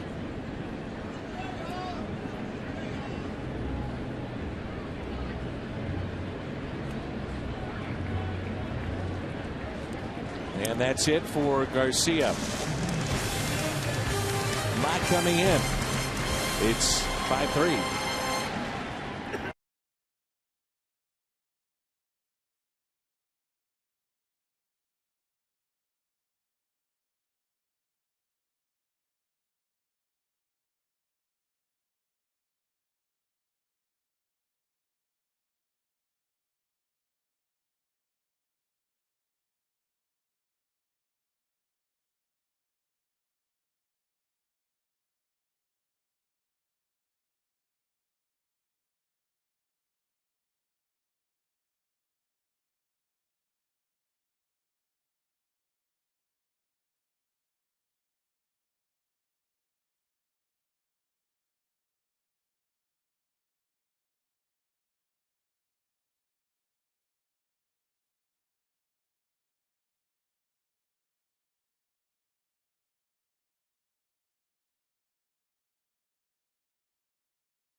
Question comes from Ken in Springfield, Missouri, home to the Missouri State Bears. Why do they say the umpire at third base is in the rocking chair? I don't know the official answer, but I would bet it would be something to the effect that the day before you had the toughest assignment, you're working the plate. Now the next day you have the easiest job. Very few decisions usually made by the third base umpire, not that many plays over there. So in essence, you really are in the rocking chair. You don't have a lot to do. Our call to the bullpen presented by Chevrolet. And I'm sure what happened right there was Mott was getting the confirmation that you can go to your mouth on a cool night. You can go to your mouth on the mound, just wipe it off, or you can go to your face. Sawed him off. Slowly hit. Can't get the lead man. And Terrio, though, does get Ramos for the first out, and LaRoche is at second base. Too good a pitch. Sawed him off, and if he gets it out over the plate a little bit better, he hits a nice, perfect double play ball. But jamming him, breaking his bat, they can only get one. There is Morris. Now, we talked about it his previous at bats. For folks that are just joining us, you'll see the hands out extended, and Al was talking about if you can get that fastball in, you can have success. Now watch also, though, as they set up away and the ball goes up and in. But I just noticed, now look how far off the plate he is, because he knows that pitchers are going to try and work him in. So to compensate from that, he's well off the plate. So it's where you think you're throwing in, he's getting a lot of good bat on it. 1 ball, 1 strike. Morse tonight is fly to center and also grounded out to short. And a big spring, but he is not hitting for a high average, under 200. No home runs. Potential is a word when you talk about Morris, but now I think he's 29. Potential becomes, prospect becomes suspect. Looks at a strike on the inside corner, 1-2.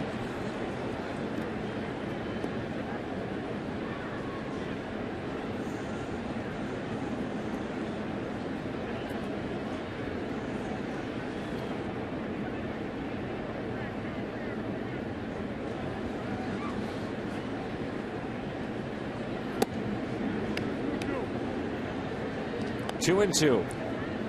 And Mott is used to do with a guy like Mott is say, instead of giving location, just sit right in the middle of the plate and let his ball move one way or the other. Now notice a lot of times they say Mott throws the ball straight, but he is getting more movement on his pitches now. 2-2. Just missed. Full count. Could have gone either way, and we've seen the strike zone kind of floating a little bit. Sometimes he's called the low one. More times than not, he's called the high pitch.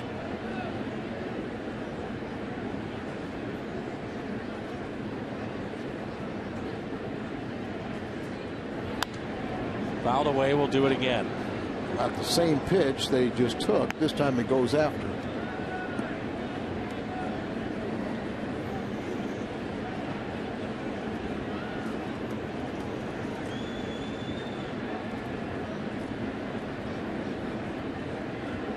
Garcia lifted from the ball game, only allowed 4 base hits. And he came in as one of only 7 qualifying National League starters to not have allowed a home run yet. And he escaped that again. The 3-2 hit on the button, but Punto is there. So Mott has come in and gotten 2 quick outs. And it brings in Ian Desmond. This week on Fox Saturday Baseball, Joey Votto and the Reds at the Busch Stadium. Showdown between NL Central rivals. Fox Saturday Baseball returns this week at 3, and you'll see that broadcast in high definition.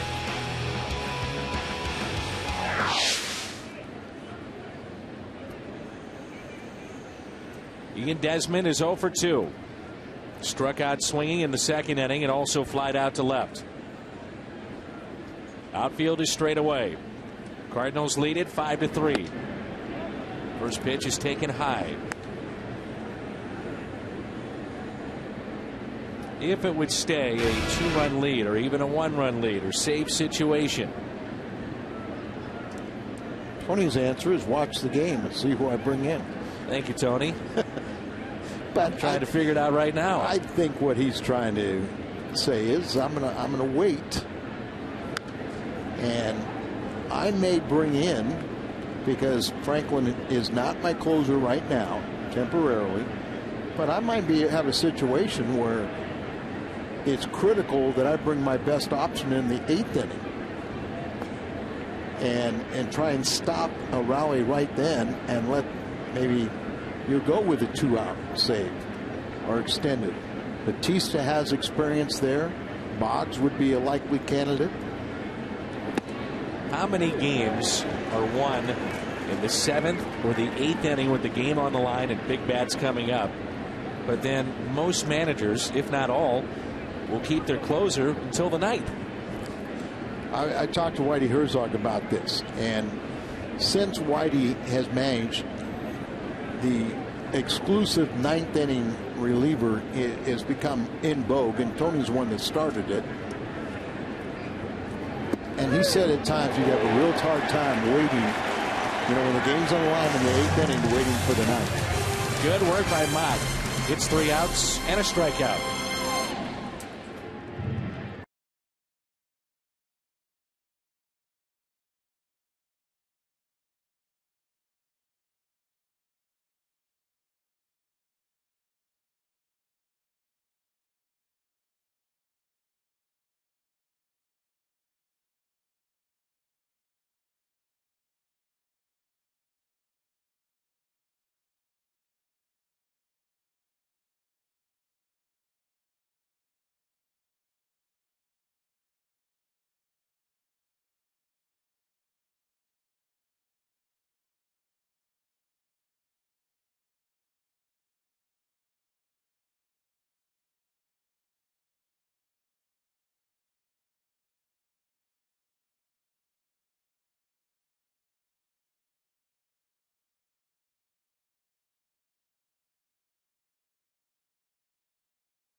lead as we move to the bottom of the 6th.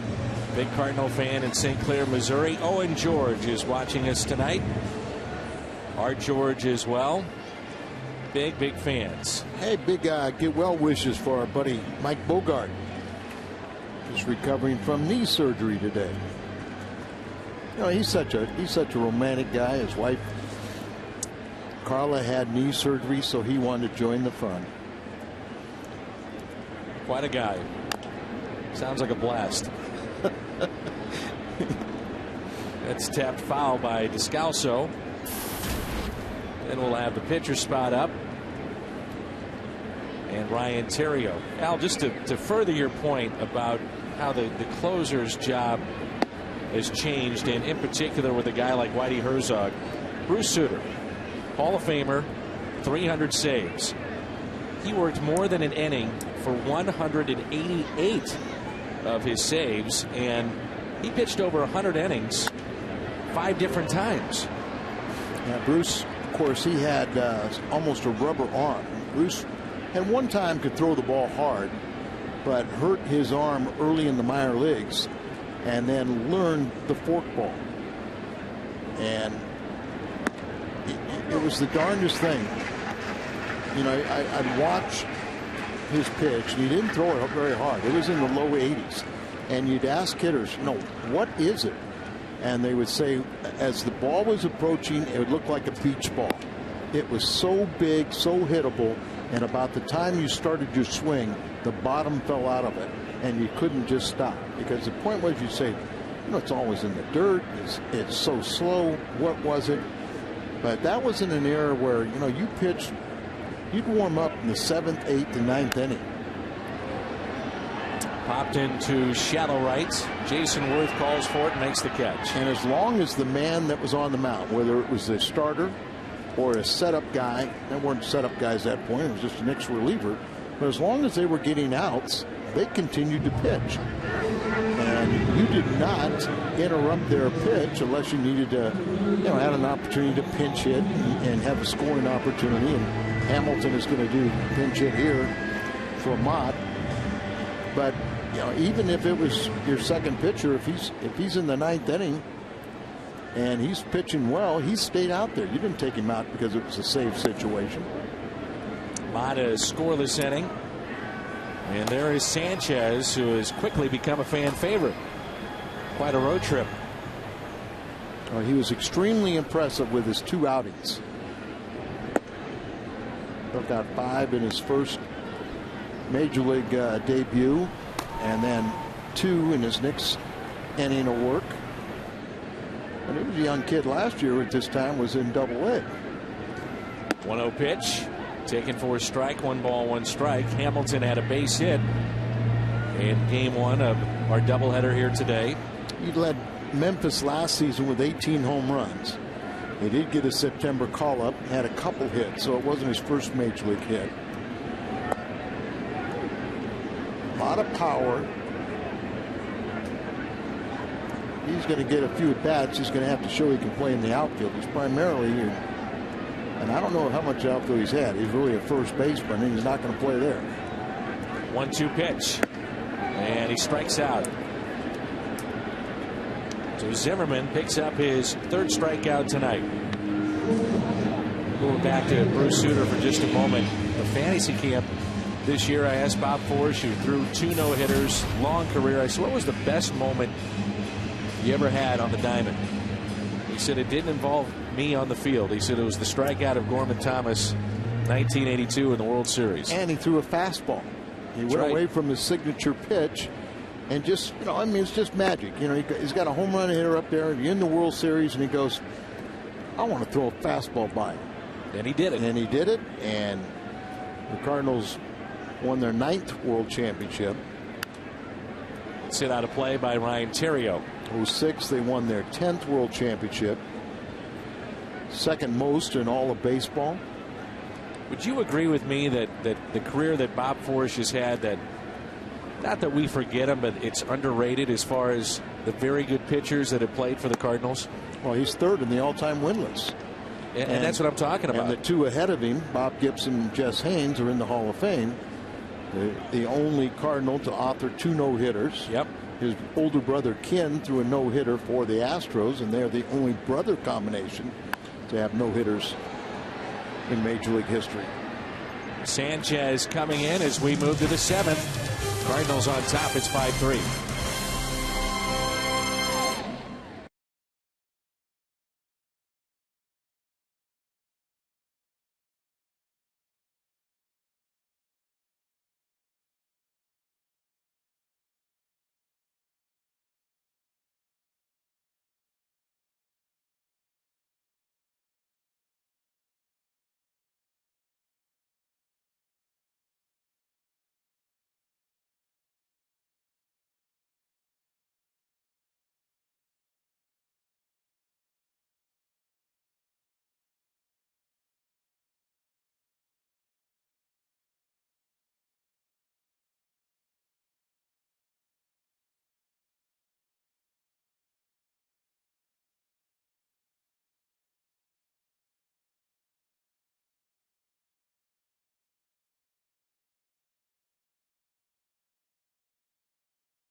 Where you want to sit. StubHub is the official fan-to-fan ticket marketplace of the St. Louis Cardinals.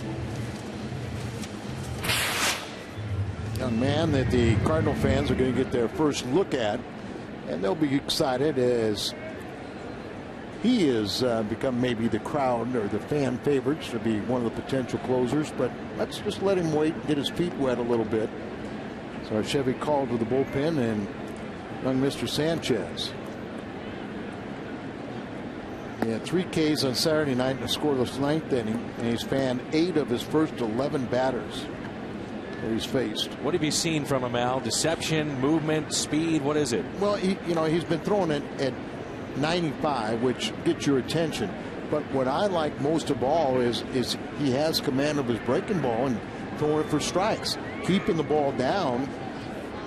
And he's got a little flair to him, but as long as he has that ability to throw strikes with both pitches, you've got something to work with.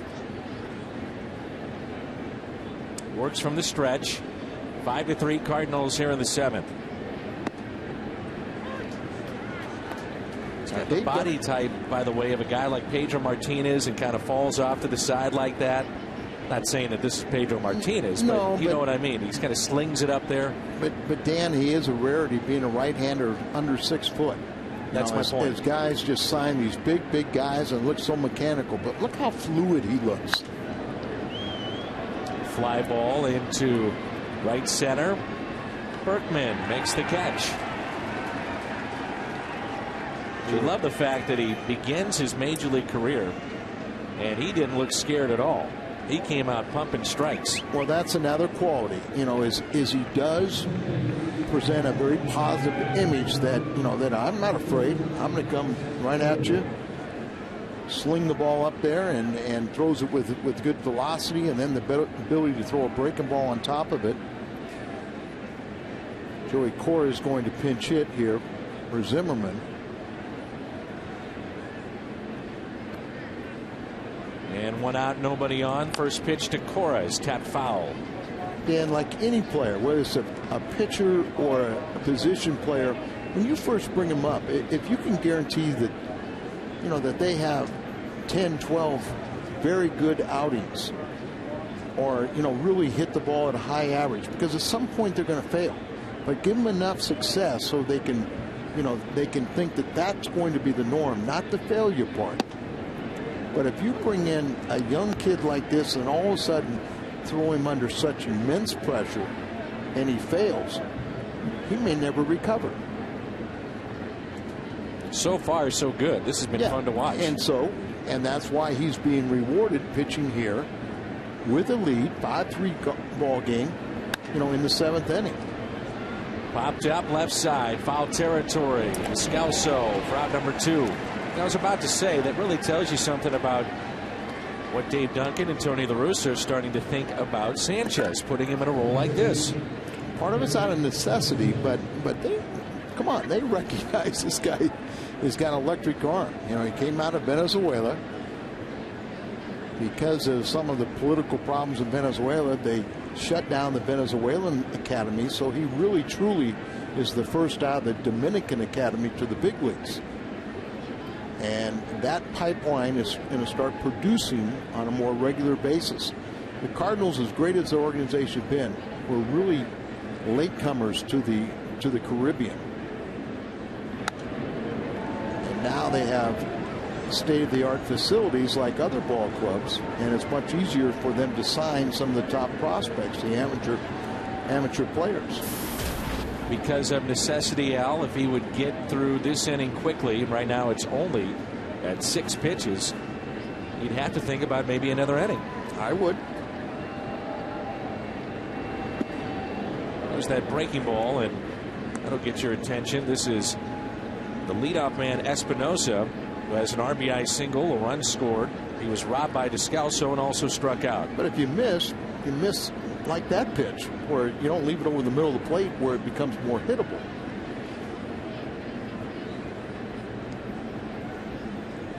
The 1-1 pitch.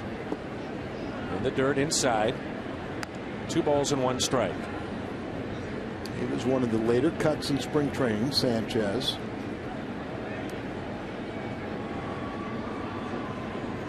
Pitched in 6 games, total of 7 innings, and an ERA of nearly 4. 95. 2-2. Well, that was the, now we're seeing 3 straight outings have been consistently throwing 94 miles an hour. Dave Duncan felt like he was more like 91 and said that, well, he threw 95 the first game because he was just amped up. But this is 3 games in a row, and you talk to minor league personnel and they say, no, he's consistently 94, 95. There's a slider again.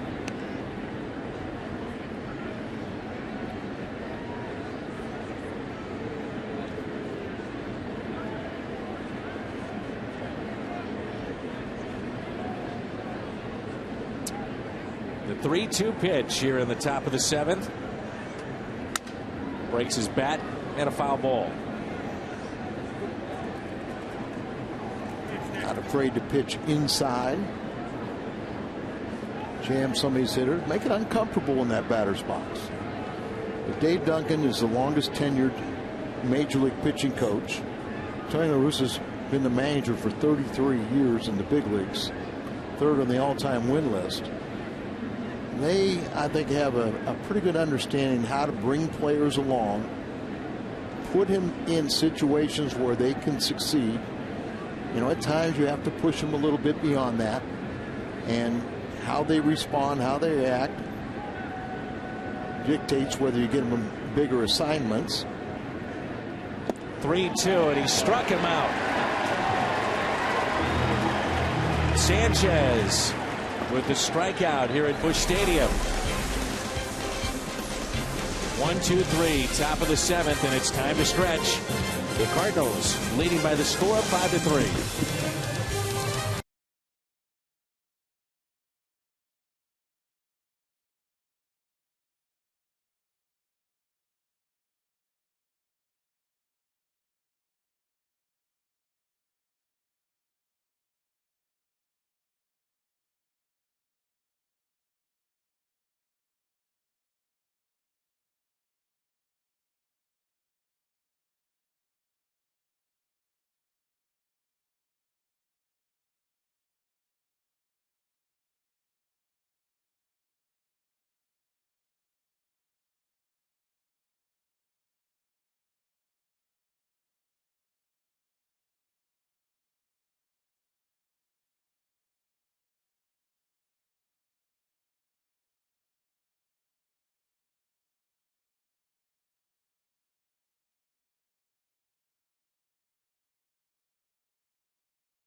Daniel Descalso early on, 3 very fine plays.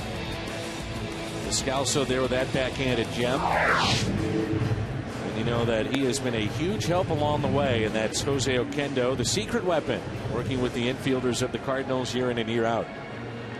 Colin Ballister, who's had 3 different stints with Washington, up and down the last 3 years between Columbus and the Nationals, as well as Syracuse and Washington.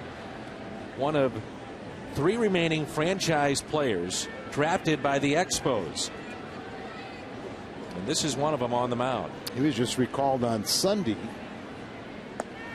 where he got off to a good start at AAA, where he had 3 appearances for the Chiefs. Struck out 6 in 5 scoreless innings. So 4 years now he's been up and down. 6'5", 200 pounds. And a swing and a miss by Rasmus quickly. No balls and 2 strikes. Colby with an RBI single in the 3rd. He's popped out to short and grounded out to first. Ballister, a 4th round selection back in 2004.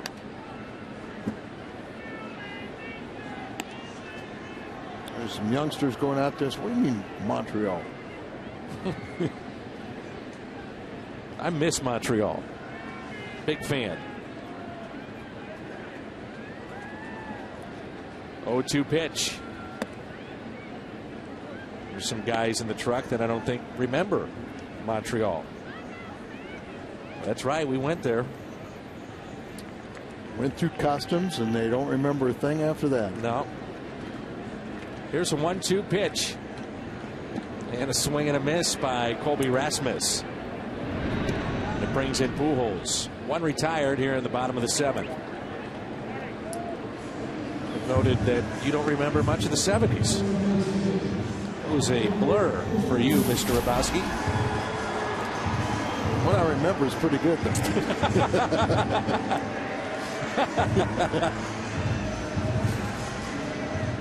Touche. Here's Pujols with 1 out.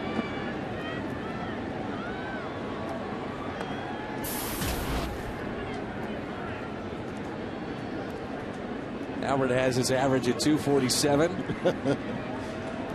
Can't wipe the smile off my face after that comment. 2 balls and no strikes. Oh, I'll wipe it off for you if you want. I'm sure you would. I'm not going any further about the 70s.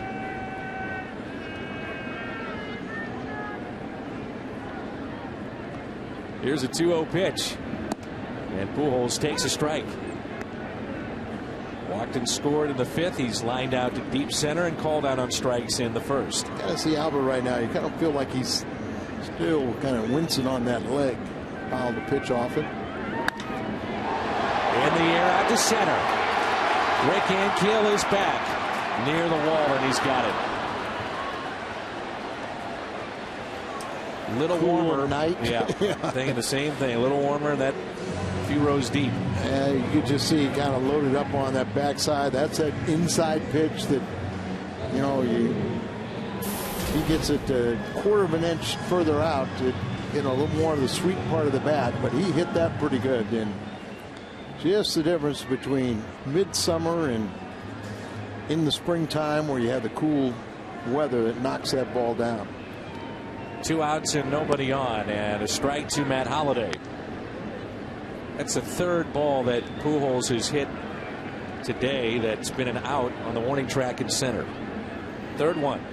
Diamondbacks do hold on and defeat Cincinnati 3-1. Reds are struggling a bit. Their pitching staff has not been as good as it will be, dealing with injuries here in the early going. And they're about to get a couple of the guys back, or they're getting closer.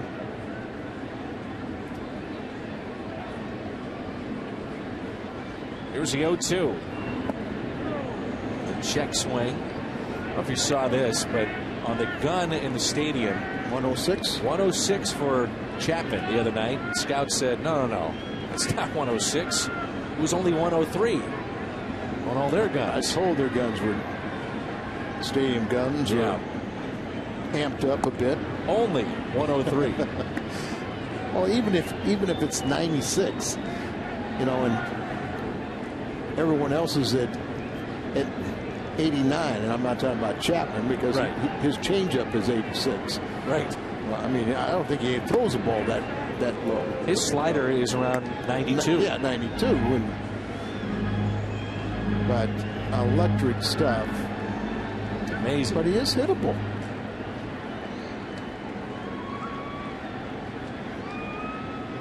The 3-2 pitch. Holiday just got a piece. He's mentioned the size of Ballester. It's 6'5", kind of only 199. So a lot of arms and legs coming at you. It really is deceptive with that breaking ball because a lot of body parts coming at you, and then you think the ball's going to be thrown a lot quicker. Missed inside and a walk to Holiday. This copyrighted telecast is presented by the authority of the St. Louis Cardinals and may not be reproduced or retransmitted in any form. And the accounts and descriptions of this game may not be disseminated without the express written consent of the St. Louis Cardinals. Along with Al Rabowski, Dan McLaughlin with you. 2 outs and a runner at first for Berkman. Berkman has been on base 3 times, reached on an error in the 2nd inning, RBI double in the 4th, and picked up an RBI single in the 5th. Big hits.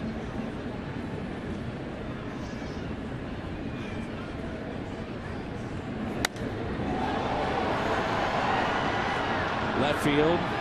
Morse is back, and we played 7. Rick Ankiel coming up. It's 5-3 as we head to the 8th.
Game 2 of this doubleheader. Busch Stadium in St. Louis with a 5-3 lead over Washington. Garcia 5 innings. Pitch count was high, so lifted in this game. Zimmerman goes 6 innings for Washington, and Lance Berkman back at it again, 3 for 4 with a pair of RBIs. And you also get your wish as Eduardo Sanchez back out for his 2nd inning of work.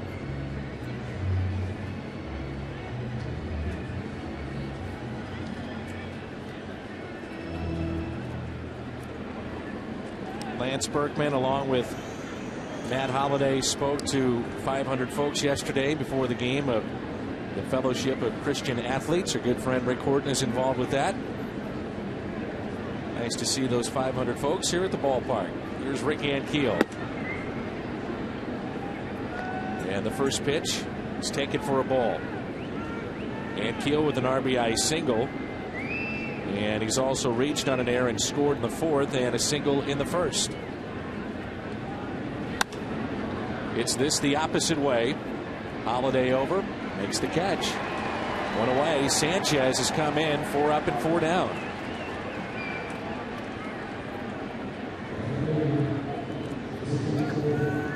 It's Jason Worth, and again another look at maybe what Tony La Russa and Dave Duncan are thinking and their confidence in Sanchez.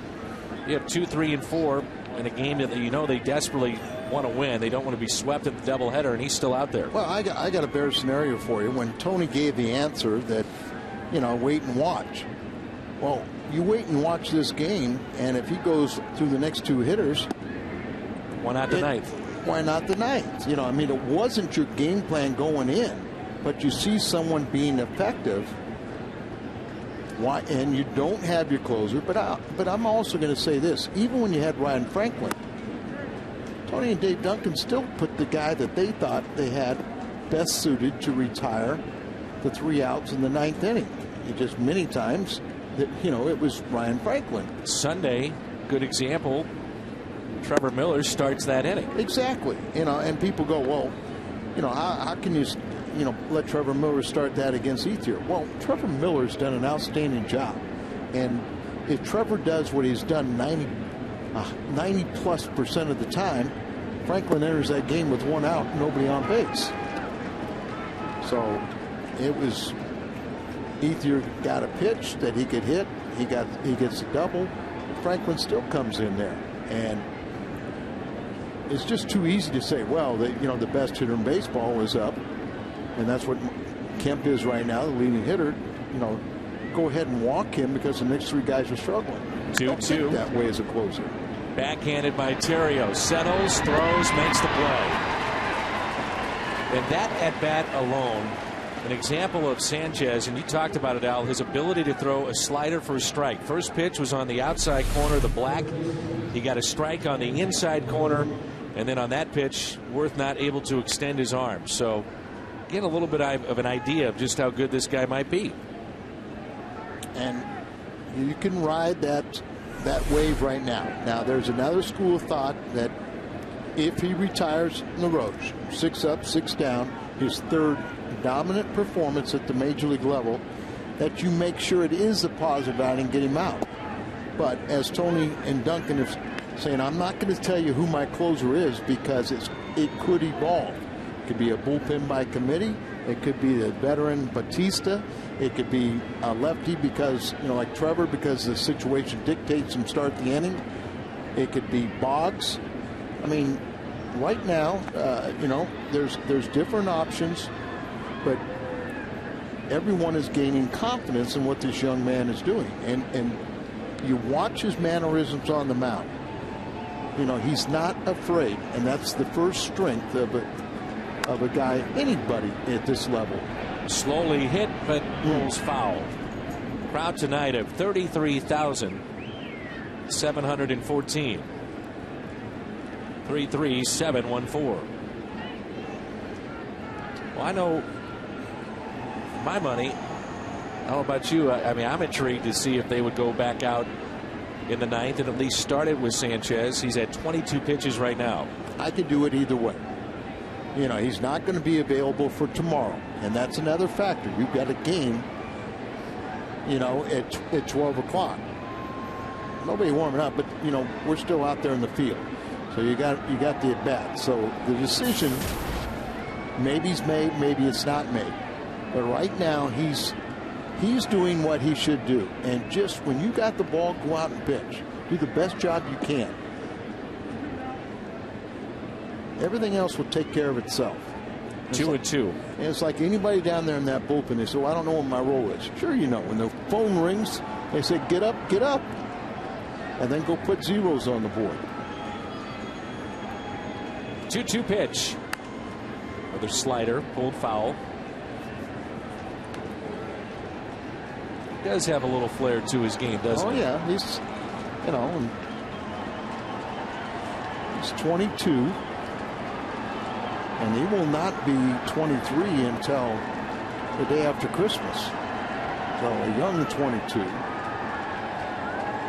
The 2-2 pitch to LaRoche.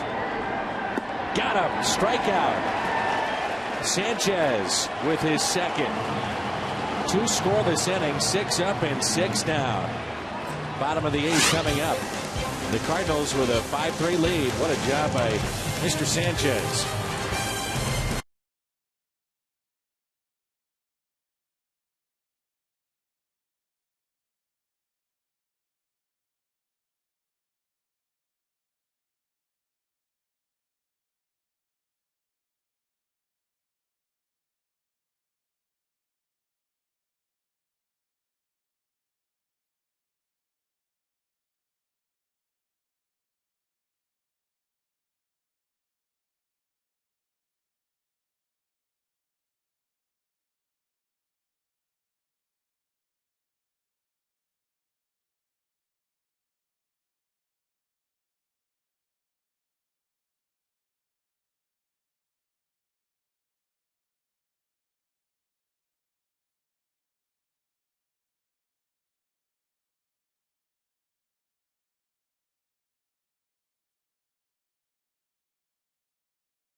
On your home of the Redbirds, Fox Sports Midwest is brought to you by Budweiser.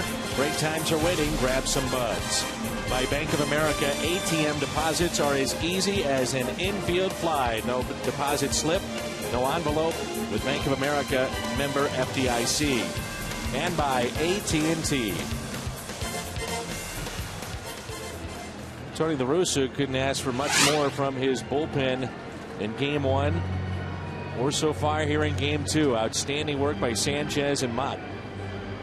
8 innings by the bullpen to this point, and only 1 run allowed. And I think it's only 2 hits and 1 walk in those 8 innings. Right. So Boggs is warming up now. It's now 9 strikeouts in the 3 appearances for Sanchez. Mott got 3 outs from 3 hitters that he saw in the 6th.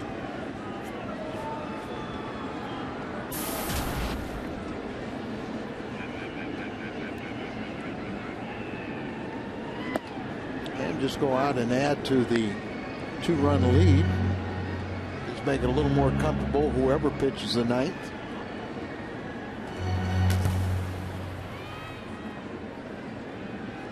The 2-1 to Molina. In the air into left center. On the move, Rick Ankiel. He won't get it. Pops over the wall for a leadoff ground rule double.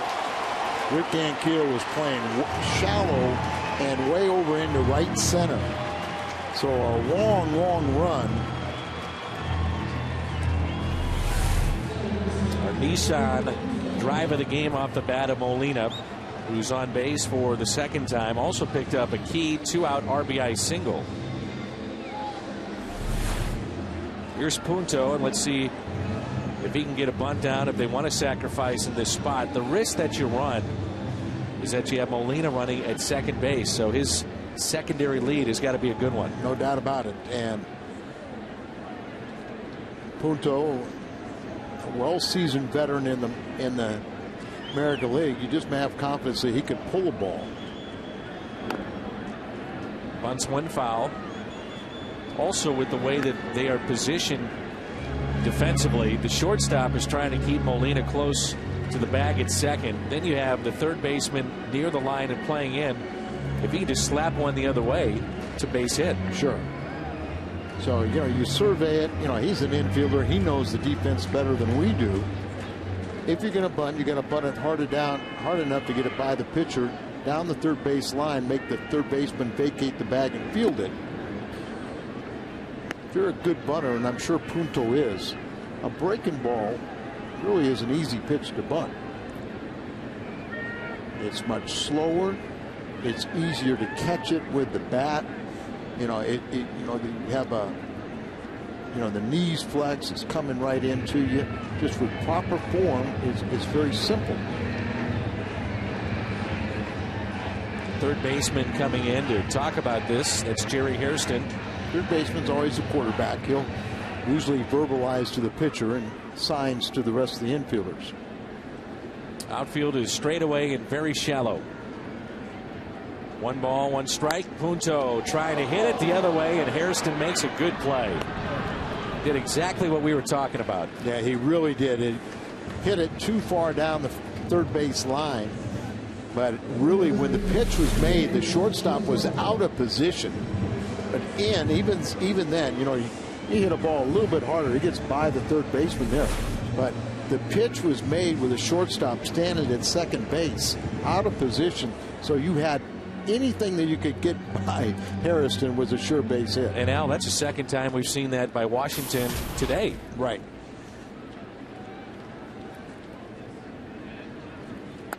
Descalso hits it off the end of the bat and a foul ball.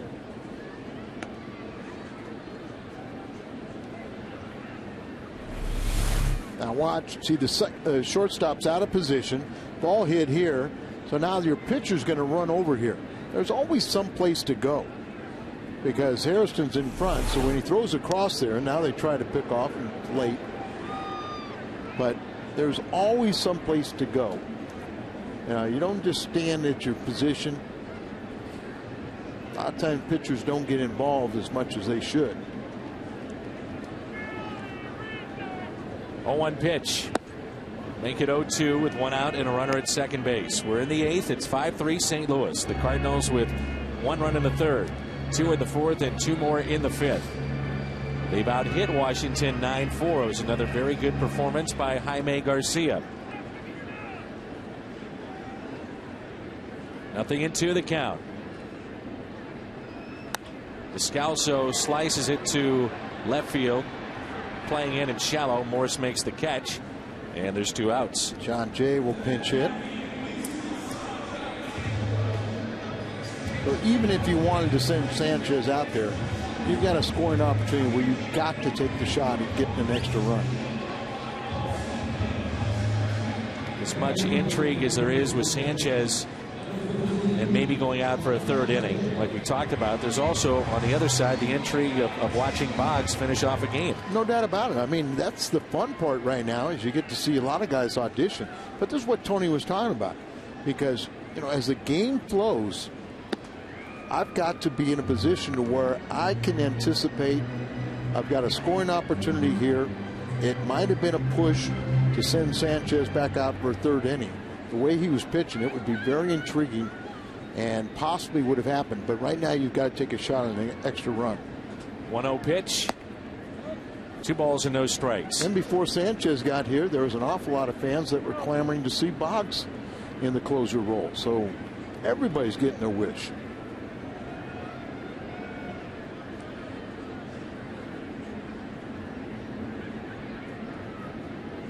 Three 3-0. And Franklin did pitch in game 1. He did allow a solo home run to Lance Nix, but for the most part, he pitched very well in his 2 innings of work. And that's what he needs to do right now, is to have some other assignments and go out there and regroup. 3-1.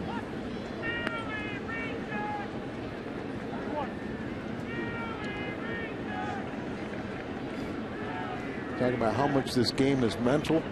Right now, it's more of a mental game for Ryan Franklin than physical. A 3-1 pitch to Jay. Balk is called.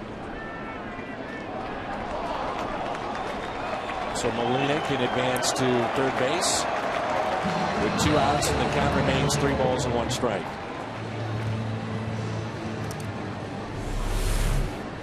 Watch we come set here. You see that little flinch. Yep. And Tim Cheetah is so good at picking up that. He is the second base umpire, the crew chief. And by the way, if you didn't know it, he's from Minnesota. And hitting. Yeah, that hits Jay. So Molina back to 3rd. And Ryan Theriot has a chance here for some insurance runs. Runners at first and third.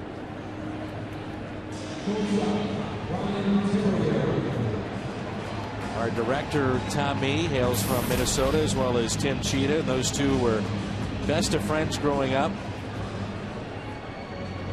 And that's when it stopped, right? Well, Cheetah beat him out of a position in senior year of high school basketball, and it's never been the same.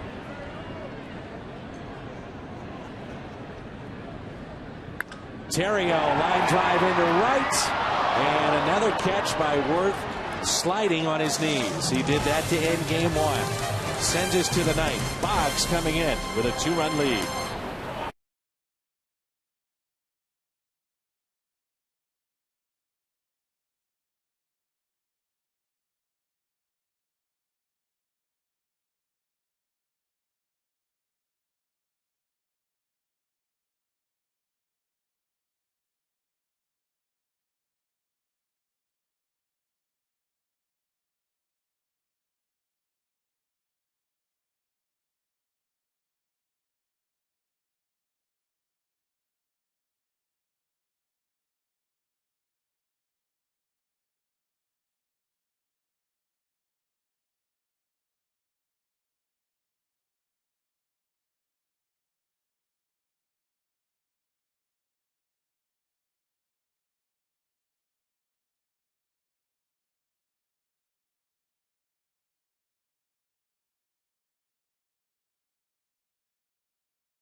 Up after the game on the post-game edition of Missouri Lottery Cardinals Live. Pat Paris and Rick Horton waiting in the wings. Jaime getting ground balls and swing and misses. Albert's impact without swinging the bat, and Tony TV as well. Mitchell Boggs on to try to close it out for the Cardinals as we go back to the booth. And Dan and Al, guys. All right, Jim, thanks. 9 innings, 3 hits, ERA of even 2 for Mitchell Boggs. Opponents only hitting 100 against him. And Al, one thing that really stood out on the most recent road trip for Boggs was just how sharp and nasty his slider was. Very much so. He had a little setback in spring training, lower back strain, set him back a couple weeks. He's had 5 consecutive scoreless appearances. In his professional career, he has 0 save opportunities or saves. And here he's getting his first shot. But he has the physical attributes. An overpowering fastball with a very good breaking ball. And one of the things that I like about him, too, is he has a football background, which I always think helps as a closer to have that little bit of a mentality as you see him hit 96.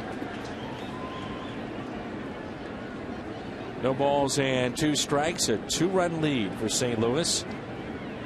Wilson Ramos, the hitter at the plate. Molina sets up inside in the dirt. Al, I was in Athens, Georgia over the weekend where Mr. Boggs hails, and talking to the coaching staff there, they said when they had him in college, at times he was inconsistent, but they knew he had major league stuff, and they always felt, even though he was starting, that he would be best suited in this role as a closer possibly, but definitely in relief. Yeah, I mean, when he came, he was really the failed starter. The young starter comes up, struggles to keep his pitch count under 100 and get to 5 innings. But all of a sudden you put him in the bullpen, and he's throwing about 3 to 5 miles an hour faster. Now, that wasn't the best breaking ball there, but if they don't swing and it's called a strike, you're okay. But that wasn't the good slider or breaking ball that we've been talking about. But he's throwing a lot better. And there's an indication of it. He can throw a 94-mile-an-hour sinker. And when you think, when you talk about 89 is a power sinker, and then when you add 5 more miles an hour to it with sinking action, it can be an explosive pitch. And then he can get up to 98 on occasion with a four-seamer. 0-2 on Morse. So this is, and you really do have to compliment, the Boggs, the Motts, the guys down there. They're all pulling for Ryan Franklin. Sure, they'd like this opportunity, and they'll get more opportunities at some point, closers in waiting. But because of Boggs' breaking ball, I put him ahead of the class over Mott. Is a better breaking ball.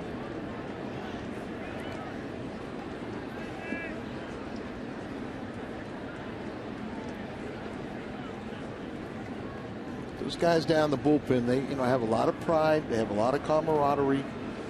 They know that a lot of their success that they've had the last couple of years has been the teachings of guys from Trevor and Ryan Franklin. 0-2, backhanded by Pujols for out number 2.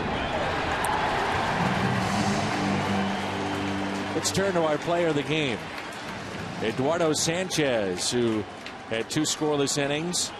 He struck out 2, and now in his 3 outings in the big leagues, 9 strikeouts for the young right-hander, our Budweiser player of the game. And what a job the bullpen has done. They had to pitch 6 innings in game 1, and they have to go 4 innings in game 2. Still got to get that last out. Ian Desmond, strike 1. Cardinals 3 times this year have been in this situation, trying to get the 27th out with no one on base, and lost those games. You get the feeling tonight that's not going to happen. 0-1 pitch on its way. 1 ball, 1 strike.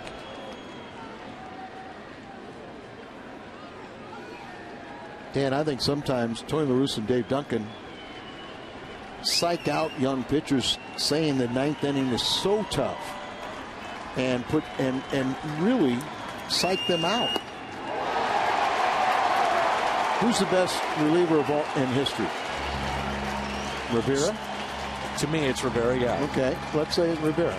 Well, there was one time when he wasn't good enough to be the closer. Right, he was setting up Wetland. He was setting up Wetland. He wasn't good enough. But what he learned in those 7th and 8th innings got him to the knowledge to become a great closer. A base hit on a 1-2 pitch, and the tying run comes to the plate.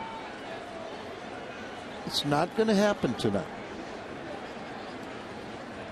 The pullback Hairston, following the base hit by Desmond. You got a couple of veterans. This is Nix. You also got Matt Stairs over there.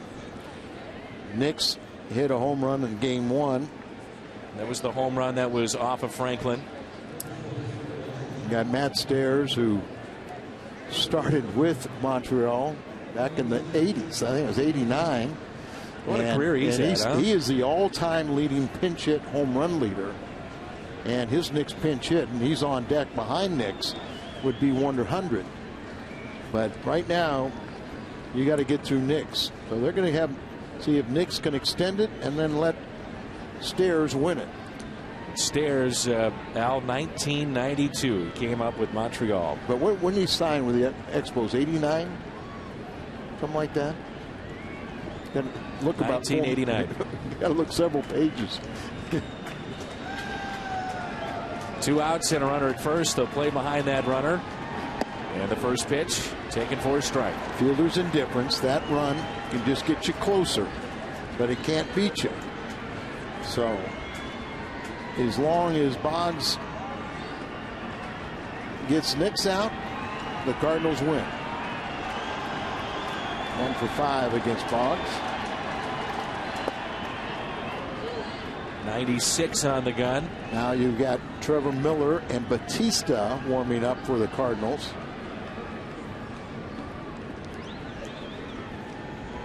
Pitch number 15 upcoming. in this inning by Boggs. Batista's been a closer in the past. Trevor's had games like this where he's come in to get a final out. Popped up, and this should do it. Albert is there. The Cardinals win it 5-3. They split the doubleheader. The rubber game tomorrow afternoon here on Fox Sports Midwest. The Cardinals 5, Washington 3. The bullpen outstanding in both games today and again tonight. Post-game show is coming up next.